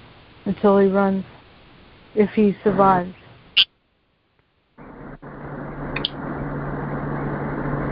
don't know if anybody got that analogy. That's very good. I was going to say it's a very good analogy, Sue. Okay. Very, very nice.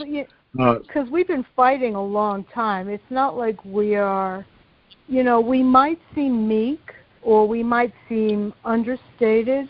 I know I'm understated a lot of times about my targeting. It doesn't help me to broadcast it and elaborate on it and repeat it. But we may be understated, but we're not dumb. We're not uneducated in this group. So, when we get new guests, that sometimes they don't realize that. It looks like we're playing the victim when we're fighting. We're fighting every day. Oh, okay, I missed the part about the hyena. Sorry. I had to. Well, when that saucepan starts popping, you got to get up and shake it, and it makes so much noise I couldn't hear what you were saying. Okay. Anyway. Yeah. Well, don't worry about it. I hope everybody will prepare in earnest for next Wednesday so that you have some questions so that we can correlate this communitarianism and notice that it does pertain to our situation, and it can be compared to globalism, the deep state. It's that feeling you get of a lot of power underneath that is trying to control. And to put it very simply. 5 eyes. Yeah, the 5 eyes. That's another way. Frank, I think it's naming the enemy. It's naming the enemy. Yeah. It's like when you go to the therapist and they go, well, this is called, they let you figure it out as codependency, but, and then it has a name. And when it has a name, well, now you know what you're fighting. Exactly. Yeah. Right. Very good. That's a very good metaphor. Yeah.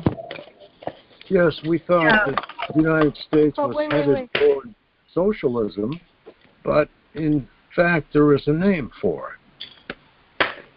So that's exactly. It now has a name that is universal throughout the world. Yeah.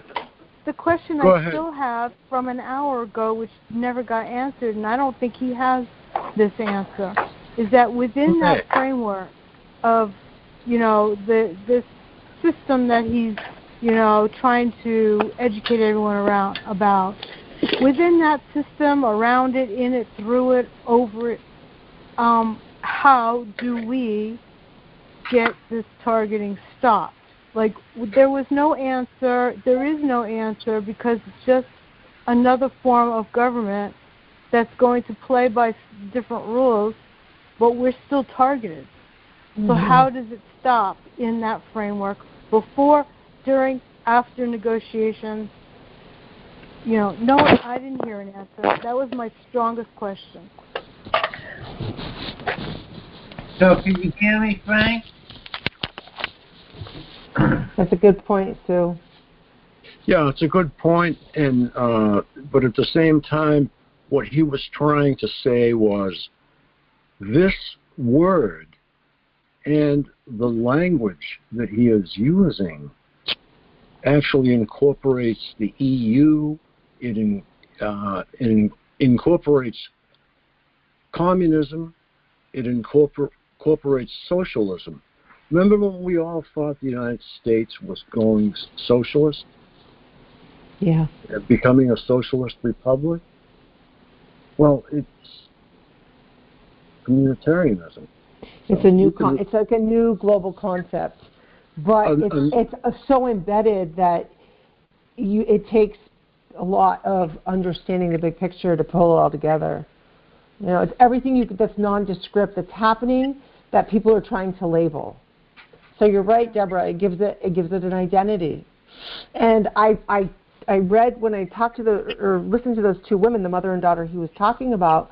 I tucked it away because I wanted to make sure it wasn't just another rabbit hole. So to hear him pull it all together right at this moment, it makes a lot of sense. It defines what the overall theory and philosophy is that they're doing to pull it all together. And then the means by which they're going to accomplish it is what they're doing to us, is this, with the weapons. So what's the answer? The answer is awareness, like what we're doing, telling people, educating them, equipping them when new people come into our community, equipping them on how to survive on a daily basis. I think that's the part he had a little trouble understanding, that we survive, some of us, on a daily basis, based on the help in the community that we find here. Okay? But naming it, naming that beast, that enemy, we are so many more steps forward than you actually realize. Think about it. When I first discovered this had a name, what was happening to me, it had a name. Those people out there doing that stuff on the street, when I go out, it has a name. And it's not in my head. Somebody's actually doing it. Well, if somebody's doing it, then we can make other people aware of it. We can actually use that term together with other terms and search and see where that term comes up in... Good idea. Yeah, well, he suggested. Right. So like can you Communitarianism / mind control. Excuse me? Can you hear me, Frank? Yes, I can hear you. What? No, I was just wondering. Also, he doesn't understand the fact that people are enduring pain. I think he understands that. He's spoken at great length with a lot of different people about this. He has listened to our show on RBN, I'm sure. He was a guest on our show on RBN. So once or twice. And he just has a lot of information. And Debbie, you're making a lot of noise in the background. Thanks, my apologies. I'm trying to get to my thing here to mute. Hang on. Oh, okay. All right, thanks. But hold on, and I'd like to stop the recording. This is Targeted Massachusetts Northeast Conference, signing off at 12:58 a.m.